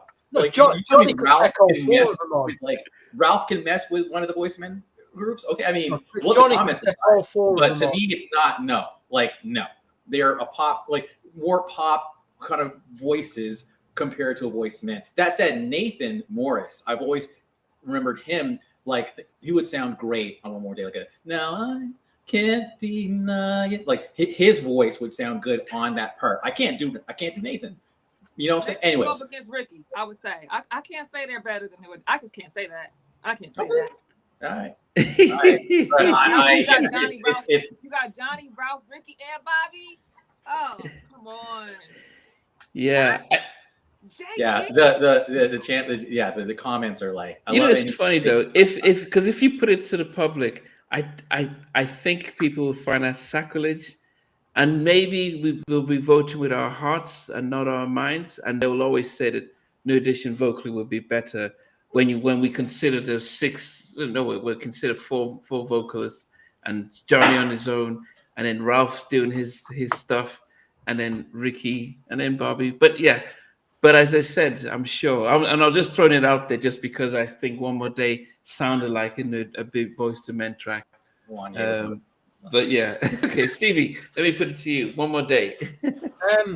I'd go further than Boyz II Men, because when I first heard this, I thought I like the track. I always felt it was a very middle of the road R&B pop track. I could hear it on, say, if BBC Radio 2, which is like one of the biggest radio stations in the UK, next to Radio 1, I could have heard this on BBC. It probably wasn't played, but I could definitely hear it being playlisted on that station. I know in America, a lot of play stations are kind of segregated out, and you've got the R&B charts, you've got the country charts, you've got this chart. I think this song could have got on a lot of different radio stations. AOR, you know, adult orientated rock, pop radio. And then I realized when I was doing a bit of music digging in a few stores, Jam and Lewis got paid twice for this track because there was a Sting track that came out about a year later. It might not have been somewhere between 96 and 97. It was on a soundtrack produced by Jam and Lewis, and it uses the whole music of this track. Huh. So I was right. You know, they got Sting. They've used the same melodies production from that New Edition track, and Sting had a hit with this. I can't remember the name of the track because they were also working with Rod Stewart at the time as well. There's a Rod Stewart album from '96 with 2 Jam and Lewis tracks on it. So again, Jam and Lewis must have been working with those 3 all at the same time, and that's why you got this similar sounding production track. They're obviously going for pop radio with it. So there's a bit of back history for you. But yeah, I like the track. It's a solid 6.5 for me, and I can understand why it was a single. So yeah. All right, so a couple things. New edit 617. Love you. It's all love. It's all love. So basically, Ezekiel he's on the same page. We're not going to get too much into the weeds of the argument, but it's like 100%. Now, ask me again, who do I prefer, Boyz II Men or New Edition, as far as like New Edition all day? Can You Stand the Rain, better all day. Who do I prefer musically, Janet or Whitney? Janet, okay? But again, there's subjective and there's objective. And I have the ability to say, my heart is this, but objectively, it's that. So Janet is better in the studio. Like when you have your voice, if you're a strong singer, doing vocal stacking like Michael did or Janet did or Ralph does is like harder to do because you're not like you're blah. But if you have a softer voice and you know how to blend, then you can stack. So going back to One More Day, the like in the background, that's New Edition. It's those plush harmonies all over it. Even though the One More Day harmonize, all of that. The whole song is what I want to hear. It's You're Not My Kind of Girl. It's like basically not just people blowing and just like swinging all over the place. It's making a carpet of a bed of sound with voices blending together. And that's what New Edition does better than damn near everyone. Like I think only Janet and Michael are in that lane, and then New Edition, honestly. And I keep going back to You're Not My Kind of Girl, because that's the one where you hear that, oh, sorry. I mean, that's what I want to hear. And that's what you hear on a song like One More Day, and that's what you're going to hear for the rest of the damn album with Jam and Lewis, because that's what they did best, the stacking. Love that song. And I wish there was a version with Ralph and Ricky on it. Right. Okay. One More Day. And I think, one of the things that a lot of producers who I've spoken to have said that they wanted to try and capture that Jam and Lewis vocal stacking harmony, that there's a science to how they do their harmonies. And Tim and Bob both said that, man, that was the one thing that we tried to learn how to capture the harmonies, and they do bring out the best in New Edition when it comes out. That's why I said with the Puffy tracks, you could tell that New Edition didn't really sing the chorus because it didn't sound like them, and there's a difference when Jam and Lewis do the backing vocals and stuff. I'm still in love with you, Miss J. What's your thoughts? I'm still in love with this song. I love this song. I love this song. It's you got Ralph and you got Ricky going at it on this song, like back to back. Perfection to me. This song is a 10. This was a perfect song for them to make a single. I can listen to this forever. Like it's a classic. Like it was beautiful then, it's beautiful now. So I think they did a great job on this one. 10 out of 10 on that one. Now, I think for me, I think it's a decent track. What? And I say that because it didn't do well on the charts. It did do well on the charts, and I think and that's why when I say about "Hear Me Out" would have done a better job on the charts than this one, not a chance. it would have done a better job. No. knowing how the market is, and that's why, as I said, I'm just looking at the charts right now. It got number 4 on the top R&B tracks, number 7 on the hot R&B tracks, number 7. It's and on number 7 of Billboard charts. It just didn't do a. It's a nice little track, but it's yes, but it didn't. It wasn't the track that I would have just said, okay, we need to take this triple 10-time diamond as an album. I thought it was a nice track, but it's not on bended knees. It is that which is my favorite Boyz II Men track. It's What year did that come out? That came out in 92. 94. Like 94. Yeah, fall 94, not fall 94, early 95, because the 2 album came out in 94. I'll Make Love to You, then On Bended Knee. So yeah, definitely 94, late 94. So it wasn't as like my On Bended Knees kind of track, but it was a good track. But I think I just think it was also I just the fact that they were all standing there and just the two of them singing. That's why I preferred Hear Me Out Go. We had four. We had more of them singing and stuff like that. But hey, as I said, it was their third single, I believe, and I think it was the third single. So, second single. At least in the US, it was like it was like a double A side. It was like I'm so in love with you, and then you don't have to worry. I have the CD single on it. It was both. For us, I mean, different countries, different things. Yeah. I was in the US when it came out, so, but so I think it was okay. I didn't like it. I didn't warm to it, and I skip it quite a bit when I listen to it now. Can you see? All right, you can't see it, but anyway, it actually says still in love, and then you don't have to worry in the bottom. So it's like. You can zoom it later, like screenshot and zoom later. If I move it closer, it's going to disappear. I think it was a maxi single. Yeah, it was a maxi single with both of them on there. Yeah. I think it was definitely a song that either you like it, as I said, my might, either you like it or not. But it was one of the things where I was like, Stevie, I'm sure you have a. Would you have liked it better if it got to number 1 in the chart, Nandi? I don't think it could have gone to number 1. That's why I said it. It feels like you base things on where a song gets in a chart. No. I'm saying that the reason why it didn't get to number 1 is because it was just a middle of the road track. No. I believe that Hear Me Out Now would have been a number 1 track. Something about charts back then, especially in the mid-90s. A lot of them charts were rigged. They were rigged with payola. They were rigged with chart machines. And I've seen this happen. I've seen record company reps go into record stores with a big box of singles in their hand, and they go up and they go, listen, if you run that through your chart machine now, we'll give you this box free to sell. So they run the track through the chart machine, which bumps the place up in the chart, and they've got a whole box of them to sell to make money out of. It was completely rigged back then.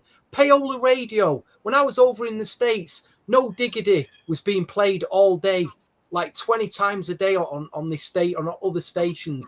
There was that Swing My Way. There was 5 tracks that I only heard 5 tracks all day rotating, and I thought they're being paid.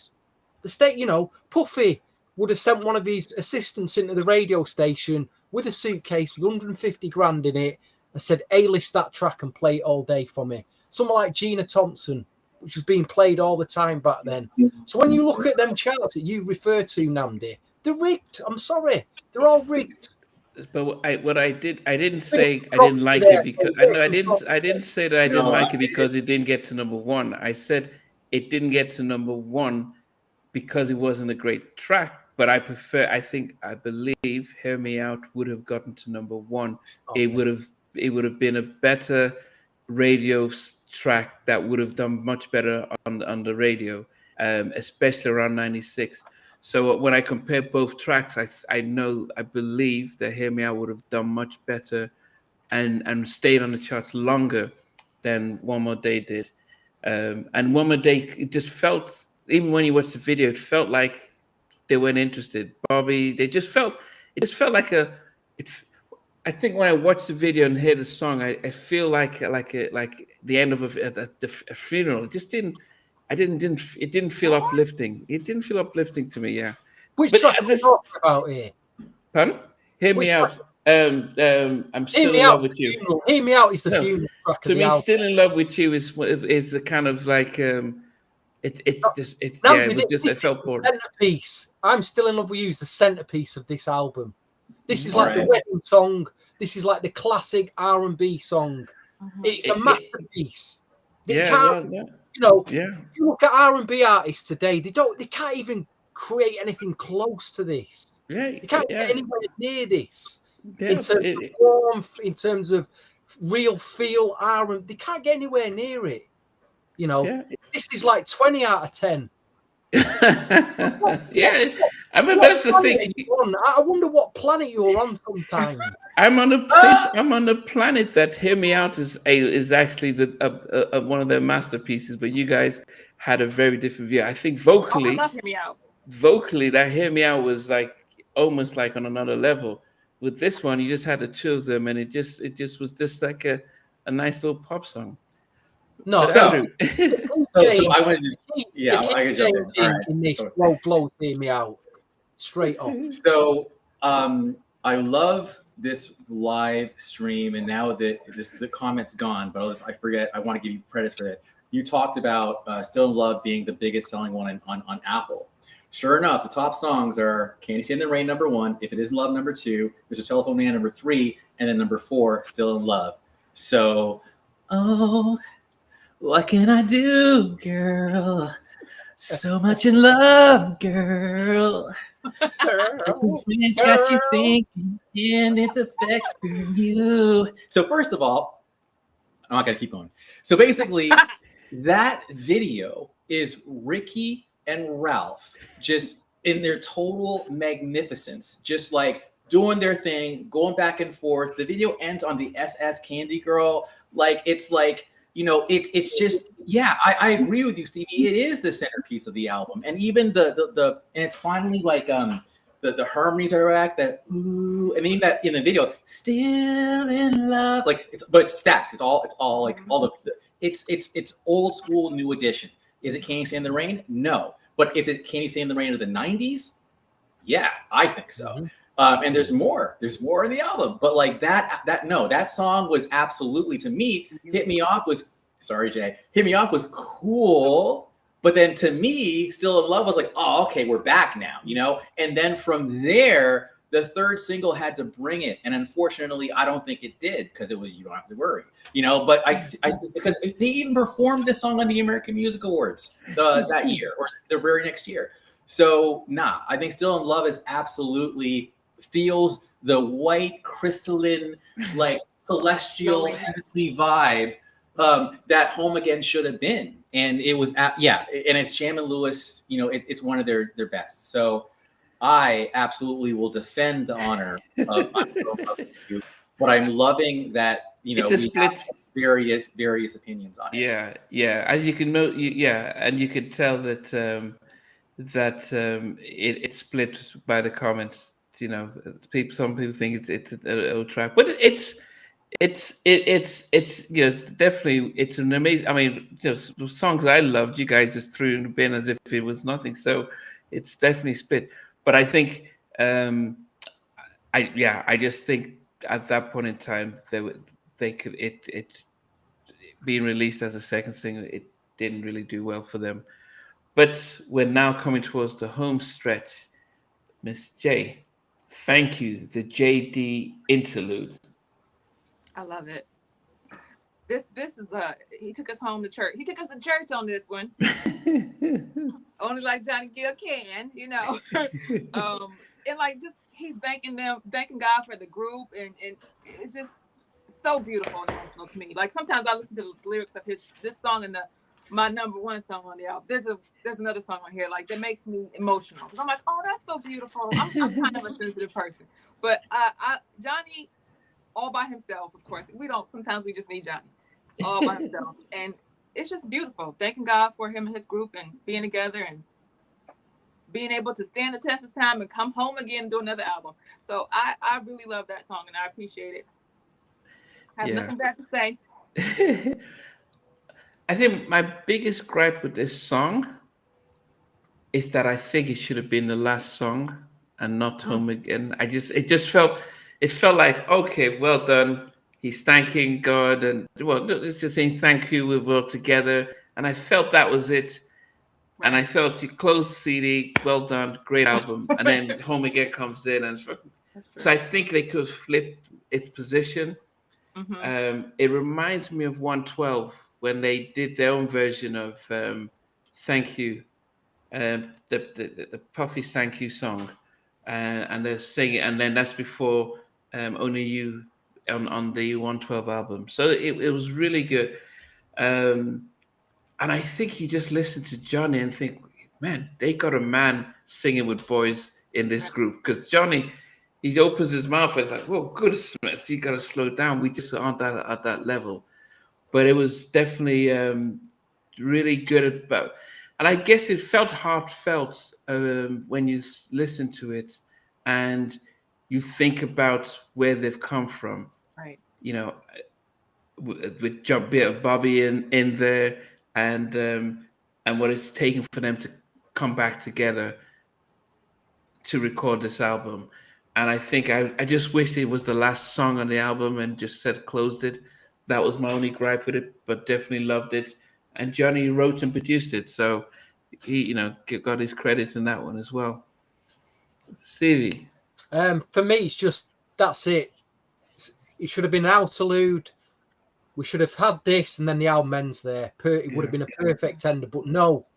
We'll go into that next anyway. But an interlude, like you say, I didn't listen to it much. I'll be honest. It just said I don't really go for the interludes and interludes, but for me, the album could have ended there, and that's it. Good night, hasta la vida. But it wasn't to be, was it? We had to have a snooze fest at the end. We'll get to that. Well, we'll get to that. Mr. Knight. So so my girlfriend at the time, like, she knows I was a big New Edition fan, whatever. But I remember being a hater of that track, and I'll tell you why. Because you already know that there is no way in hell on God's green earth that will ever sound like Johnny. She loved Johnny's voice on that song. Now I can try to hold a candle to Ricky or Ralph, but Johnny. And so when she was like, "Oh yeah, play that song again," I'll be like, So anyway, but that said, it's an amazing song, and I've actually even when that period of sleep where you're like waking up but you're not quite awake yet, and the music can form a dream in your brain. That song did that one time. I forget what it was, but it just felt very special and very like heavenly and epic. So it's a song that just tugs at your heart, man. So, or an interlude. Johnny's not in it, but yes, I was jealous of his voice. So we've gone through all the songs, and we're getting down to the final one, Home Again. Jay, what did you think?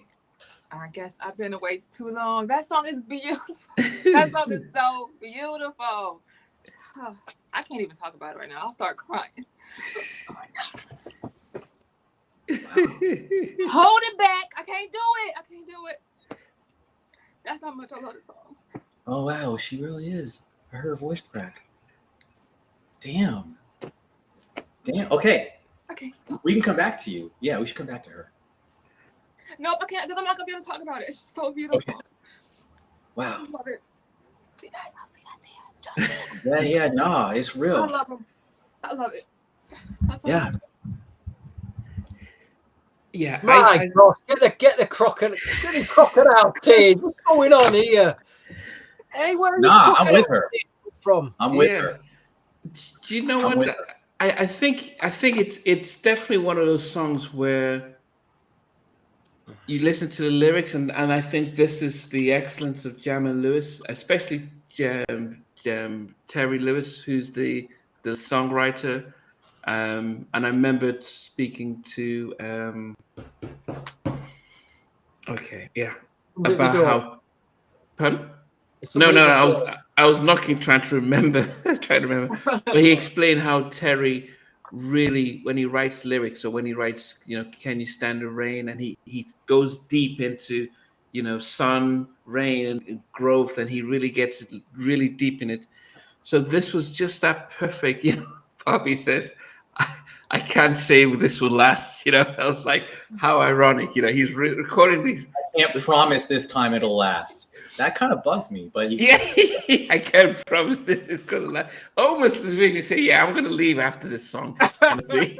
no, I won't promise. I won't Yeah, promise. I won't promise. Yeah, he was pretty much saying, yeah, man, I'm out of here. So it was definitely one of. So you listen to it, and then when when Mike is talking at the end, and then you have Johnny. Go ahead, Mike. Talk to them, Yes. and it's like almost. Oh goodness. And then I just when I saw the video of them Performing closing the live. show, Yes. performing live, and just how emotional it is when they're singing this song, and the realization that, man, we've been around for all this time, and we're back as a group, and if you feel it feels a genuine track. And when we do our list, it will be in one of my 5 tracks that I think they should have released as a single. But I just loved how they all had their stuff in there. I don't think we got any. Even Mike saying his stuff. Definitely a beautiful thing. Can You Stand the Rain? They just kind of ad-libbed that in there. Even Bobby sings it too. It's almost like, yeah, I wish I was on that original track. Beautiful song. Beautiful song. Stevie. I don't think we're going to get the same love as Stevie. And everyone's just commenting. I just love it. LOL, Corey. Keep going. He's hating I don't know. I think I better refrain on my opinion. I don't want to upset Jay anymore. She's upset. For me, it's 6.5 minutes that I'll never get back. So I'll leave it at that. Leave it at that. I've been away for much too long. I hope you still feel I belong. And then you keep going. Here go. And one more.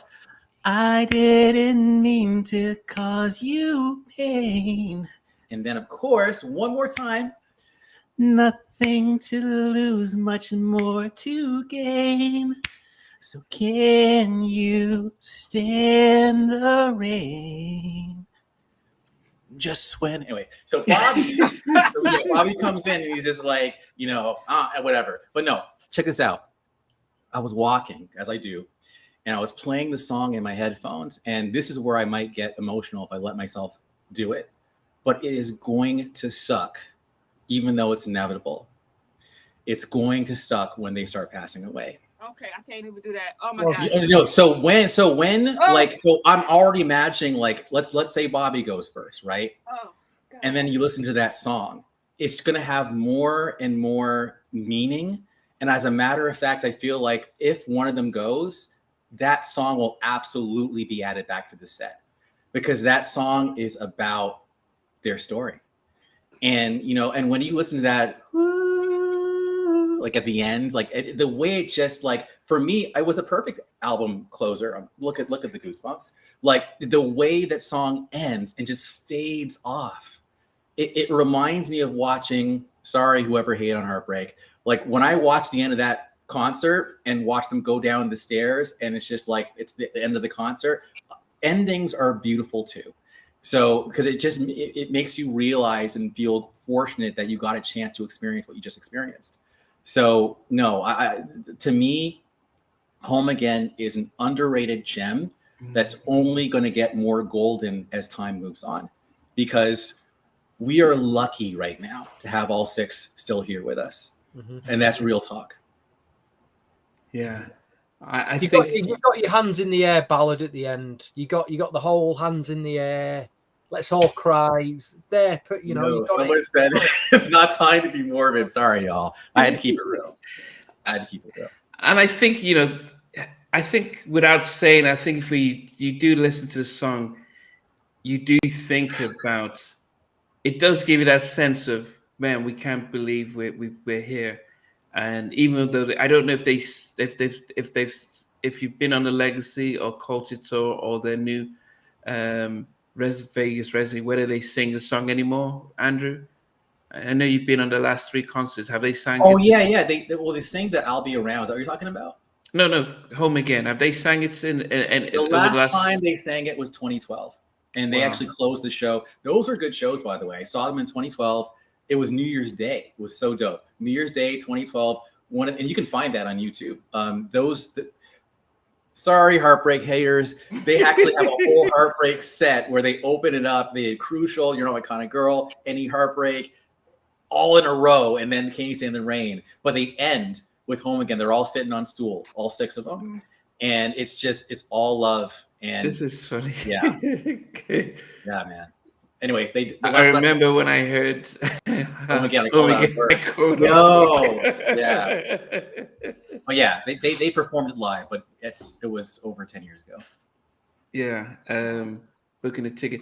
I do think it's yeah. I think this is the power of Jam and Lewis. They were the only ones to capture all 6 vocalists, when they were in their songs, and they did it well. And I think, yeah, it's strange that we spoke about, if one of them passes, then this would be the tribute song. But no, I think it was a perfect song to say, we're thankful that we're here, and we're thankful for one another. And I'm glad they recorded it. And as I said, definitely a touching song. I think if you do watch the 2012 version, Bobby says, "I'm here to stay. Yes. I'm back. I'm not going anywhere." And I promise this time it'll last. It will. Oh, he did say that? He changed it? And He I changed it. promise this time. I can't do it quick. It'll last. Anyway, sorry guys. But anyways, you're like, David Andrew, stop singing. But anyway, but yeah, no, and I promise this time it'll last. And that's good. It's growth. We're all human, man. So Yeah. The movie should have played the song. I don't recall their movie playing the song. no. Ralph, I saw a video, I saw an interview, and Ralph was like, "We should have done it should have been longer. Like I think we did a lot." He said that got left on the cutting room floor. He said there were even characters that were combined into one person just to tell the story. But he was like, "We should have made a Netflix series. Like it should have been like a whole 8 or 9 episodes. Like we could have. There's enough there." So I believe him. Yeah. Okay. So we're going to this final section of the show where, I will start over you with Miss J. If you were to A&R this album and you were to pick the first single, second, third, fourth, and the final 5th single, which would have been your first single that you released? No, you do all 5. Just tell us which would have been the 5 singles you released, in what order? Would have been Something About You. Well, that would have been the first single you released. My first single, I would have kept it as Hit Me Off, actually. Okay. Hit Me Off would have stayed the first single. And what would have been the second single? I loved it. Shop Around. Shop Around would be your second single, okay. Yes. And the third one? The third one, Something About You. Okay. I love Something About You. And then the 4th single? Still in Love. Okay. And your final single? I love Home Again. Okay. Because it tells their story. So. Okay. So I think for me, especially, I think I would have needed to start it off with a song that captured all 6 of them. I think "Oh Yeah, Feels So Good" was probably, a visual of all 6 of them just almost coming, being discovered, different parts of the world, like the Transformers, and coming back, and the whole stage, everyone's just there and they're doing their routines. And I think Andrew just played a remix version, which I know they could have just done a dope beat for them to we're back. I think that would have been an amazing one. Despite objections from half of us in this group, "Hear Me Out" would have been the second single. I think it would have killed on radio. It would just be one of those "Do you mind if I stroke you up?" That kind of vibe would have just been on the radios continuously. I really did love "You Don't Have to Worry." I think that would have been a good one. then I would have done tight it up, and then I would have closed the album with Home Again, and I would have, just pretty much, I would have, in a way, filmed the different, because they would have been on tour, and so they would have just almost at the end of the night, this would have been, they're almost like not my kind of girl type of stuff, but very much live footage of them singing it, and that would have been like the 5 singles. It would have been like, yep, catch out the tour. Stevie, what would be your, how would you release it? So the original 5 that were released were "Hit Me Off," "You Don't Have to Worry." Was "Something About You" a single? No, it was It was a B-side. Right. So the original release singles were "Hit Me Off," "You Don't Have to Worry," "One More Day," and "I'm Still in Love with You." Was that 4? Was there any more? No, that was the 5. What was the 5th one then? So it was "Hit Me Off," "I'm Still in Love with You," "You Don't Have to Worry," "Something About You," and "One More Day." Well, all right. I'll make it very easy. I would erase "Something About You" and change that for "Shop Around," and I'm quite happy to keep the rest. As it was? Yeah, because they were good singles, them other 4. I changed "Something About You" for "Shop Around." Yeah. Unfortunately, those singles didn't really help the album do more than it should have done. Mr. Knight, I think, yep, you got. All right. So, number 1, first single, I would have kept it as "Hit Me Off." Okay. Second single, number 2, I would have kept it as "I'm Still in Love with You." This is where it changes. Third single, yes, it is the concert video. It is absolutely, oh yeah, it feels so good. Now, after that concert extravaganza, you have to be very selective about what's next. So depending on how it was received, let's say it was received well, believe it or not, I would probably go "Shop Around." And I would go "Shop Around" because it's different and it's current. After that, I might, you know what? Screw that. I'm gonna go with the original. So after "Oh Yeah, It Feels So Good," sorry guys, "One More Day." After that, "Something About You," and that's like the singles run. But there's a victory lap. Sorry guys, there's a victory lap, and the victory lap is then "You Don't Have to Worry" and "Shop Around" as a double A side. That's the victory lap if we're kicking ass. And then if those ones do well, we finally round it out with "Home Again."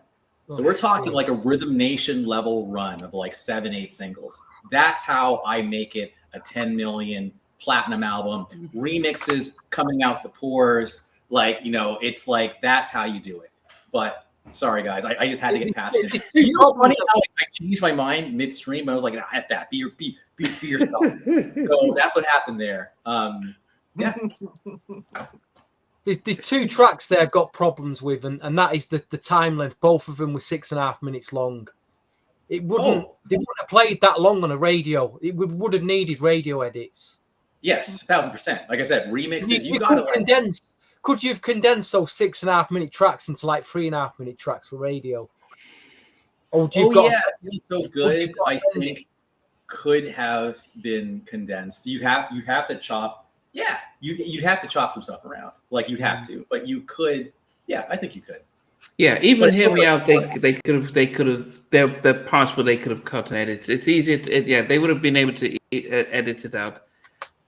It would have been easier to edit out. I think I'd have shown you the door for "Hear Me Out." I'd have shown you the door. Sorry, as I said, when you think of songs like "Stroke You Up," it would have just been a hit. But as I said, I was disappointed with, and I don't know if it has to do with, we know now that Bobby wasn't really in a good space during that time, and I wonder how much that had an impact on the promotion of the album and the group. If you think about the story that Chucky told when they were that Saturday Night Live special where they sang "You Don't Have to Worry" and "One More Day," that Whitney was saying, you better just focus on Bobby and really so you could see what was happening, even how Bowie performed. So we don't know how much of that disrupted the plans with MCA. And maybe when when he dropped out, they just said, we just can't continue promoting this. I don't know, but on reflection, I can imagine that's why it just fizzled out. The album fizzled out. 1,000%. Like they absolutely they basically, I think MCA, they don't care about the music. All they care about is making money. So for them, it was just kind of like, okay, if these guys can't get their act together, let's just like move on to the next thing, like, so they literally just dropped New Edition like a hot potato, but then they're like, we're still on the hook for this contract. I think I had like a MCA, I think there was a contract that was still kind of bad, and they had to put out all those compilations just to like get out of their contract with MCA. But, I'm looking at my list, and my list is not Bobby centric. It's like literally the first 5 will hit me off. And oh yeah, it feels so good, have Bobby, but Still in Love, One More Day, and Something About You. Those are all Jamin Lewis, and they're not Bobby centric. And I feel like the Victory Lap, you don't have to worry and shop around with have Bobby in them. It's like, that's assuming Bobby's still with them. But if he had left, no harm, no foul. It's crazy to me that personalities do kind of matter. Like, it does matter whether or not people get along, because if they don't get along, it doesn't matter how much money's involved. They'll just kind of sabotage their own careers. It's sad. Namdi, I think that's 1,000% what happened, and it's a tragedy. And if I was an A&R, not only would I have cared about the business, I would have cared about like the people involved. And I know Brooke is the one person they all respect. Brooke is the reason why we have the residency. Brooke is the reason why we have the Legacy Tour and the Culture Tour. And he's the one guy that can say, hey, y'all need to just chill, and they'll listen. And it's crazy, but profound that all it takes is one person to bring everyone together. God bless Brooke. Hey, Brooke, if you're listening, we love you, and thank you for existing and giving them their dope steps and being the heart and soul of this group that we're gathered around to celebrate New Edition. And I will now try to shut up for the rest of the time. No. It's been a great episode. What did you guys make of the album cover, though? Jay, I'll start with you, then Stevie, and then what did you make of it? Do you think it was good enough, or do you think it could have been better, or what? Well, I loved it, but it's New Edition. I was just happy. Bobby's attitude was right there. I loved it. I loved seeing them in their white outfits and suits, and it was beautiful inside. I loved everything about this. Okay. Yeah. Stevie, what did you make of the album cover for a '96 release? I'm just a bit concerned about that polar bear that's dead on the floor. Polar bear. Yeah, look. A polar bear, that. Polar bear? Yes. He's like yeah. Where did they ship that in from the Antarctic or something, especially for the album cover? I don't know. They look pretty slick. They look like they're going to an all white party on a cruise or something. Andrew's going too. Yeah. Not a Diddy party, but yeah. But what did you make of it, Andrew? Just like, I decided glasses, no glasses. I want no glasses. No, I remember the feeling. I think I told this story before. I went to a record store on a Monday. Albums came out on Tuesdays, and I begged the record guy, like, can I just at least look at the CD? Because I'm with you, Jay. I'm like, I'm so excited that New Edition is back. I just want to know what it looks like, So he gives me the jewel case. I'm looking at it in the wrapper, and he's like, "Do you want it? You'll give it to me a day early? Yeah. Just don't tell anybody." Yes. And I remember just going in, looking in. The back cover is also cool too. No, it was divine. Sorry. It just felt divine. So, it's like, at first when you asked, I was like, it was cool. But then when you look at all the other artwork that came around during that era, like, I think this is the best one. It's classic, divine, black and white. And even the red. I think they knocked it out of the park. You think it's better than Any Heartbreak album cover? Any Heartbreak album is more iconic. Apparently, someone in the comments hates that we keep talking about the Dab album, but no, I think Any Heartbreak is completely untouchable. That said, this is still one of the classiest looking albums of the 90s, for sure, if not the classiest, in my opinion.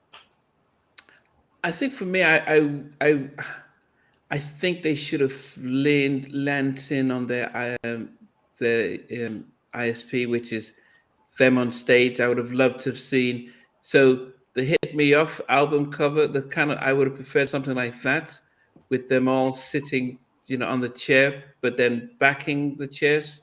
Oh, I think the back of the album. I would have had them Yeah. sitting on their chair, but we only see the back of them and we just see their names.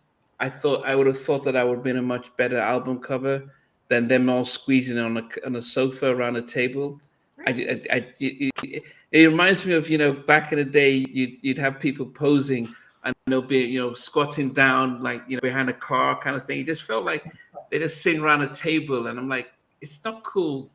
I would have loved. I said, Hit Me Off cover was probably it would have been classic. We don't need, just that's why I love the Bobby album. That kind of way, I don't see his face. He's just an attitude. I think the Hit Me Off cover would have been a much better album cover. Yeah, but with them sitting on the chairs with their names on it, I think that would have been much better. Like while they're back, or even I think that would have been a better one. But they still gave it to us. Yeah. So I think that would have been a better album cover than this one. Just my opinion. I think But I was working at Best Buy when this album came out. I bought the same day with Another Level, and I was excited. And Stevie, I think before you started, I said that musically, I think it was a better album than Another Level, but it didn't have the consistent hits that Another Level had that made it go, that blew up. But I think this one, if I listen to the two of them, I think I can listen to this a lot more. But it just didn't have the one or two big tracks that just took Another Level to that tripled its size in sales. But anyway, it's been good. So I hope you guys, Rascal78, we appreciate you. Big O2K, New Edition Edits 6716617. Everyone who's commented, we really appreciate you being part of the show, Mac, and everyone that's been part of it. It's been really exciting that you guys were able to join us as we celebrate this classic album. It's a pity that this is the only New Edition album that has all six of them. I think we'll struggle when we talk about the One Love album, but it has to be said, it will happen. But I also, hopefully, the three of you enjoyed tonight's episode. Miss J, I know you were a little emotional when we talked about Home Again, but how did you find it? The entire album and to discuss what we did today, yeah. It was wonderful. I'm a New Edition lover, so anything to express New Edition, I'm happy to hear about it, be a part of it, be there, So I'm happy to be here discussing New Edition. They're one of my favorites on the planet. Stevie, I think you deserve an award this evening, Namdi, for getting, every time you get a woman on the halftime chat show, at some point she breaks down crying. So that's 100% hit rate. You deserve an award this evening for that achievement. I'm just joking. But yeah, another great episode, and a lot of New Edition fans tuned in tonight around the world, and we've all shared this moment together. Yeah, so yeah. And I would say is, have New Edition got one more album in them? Will we see that one more album? I hope so. Putting that out there. Well, if you think of Johnny Gill, his release is still recording stuff, and Ralph is. So I think they still, but it's. I think it's whether they did think about it, but anyway, I would say that when Andrew talked about Home Again, and when one of them passes away, I think you kind of made us all a little teary when you dropped that little bombshell kind of thing there. But anyway, I did appreciate this album because I've loved the album. I've never really had the opportunity to talk about it, so definitely was good. But Andrew, finally for you, I mean, just thoughts about doing this today.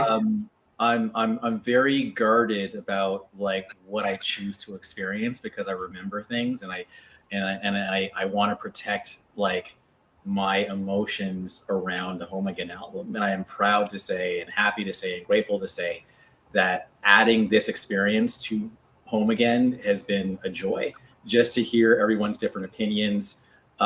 Jay, I think that you just made me love Home Again, the song, even more, just knowing it was that powerful for you. And then being able to see like all the comments and all just being joining us, like music brings people together. Like, so this was fun. This was really fun and really meaningful. New Edit 617. You already know, like you're here. I love it. So yeah, this was great. So thank you all for being part of this. Namzi, Stevie, for like having this podcast in the first place. This was fun. A lot of fun. Okay, guys. So we there's the Valentine's special with Babyface. There's the Merry Gratitude album, and there's some others coming through. So at least every weekend there'll be a live stream and stuff. So thanks for watching. Thanks for being part of the show, and we'll see you guys soon. Take care.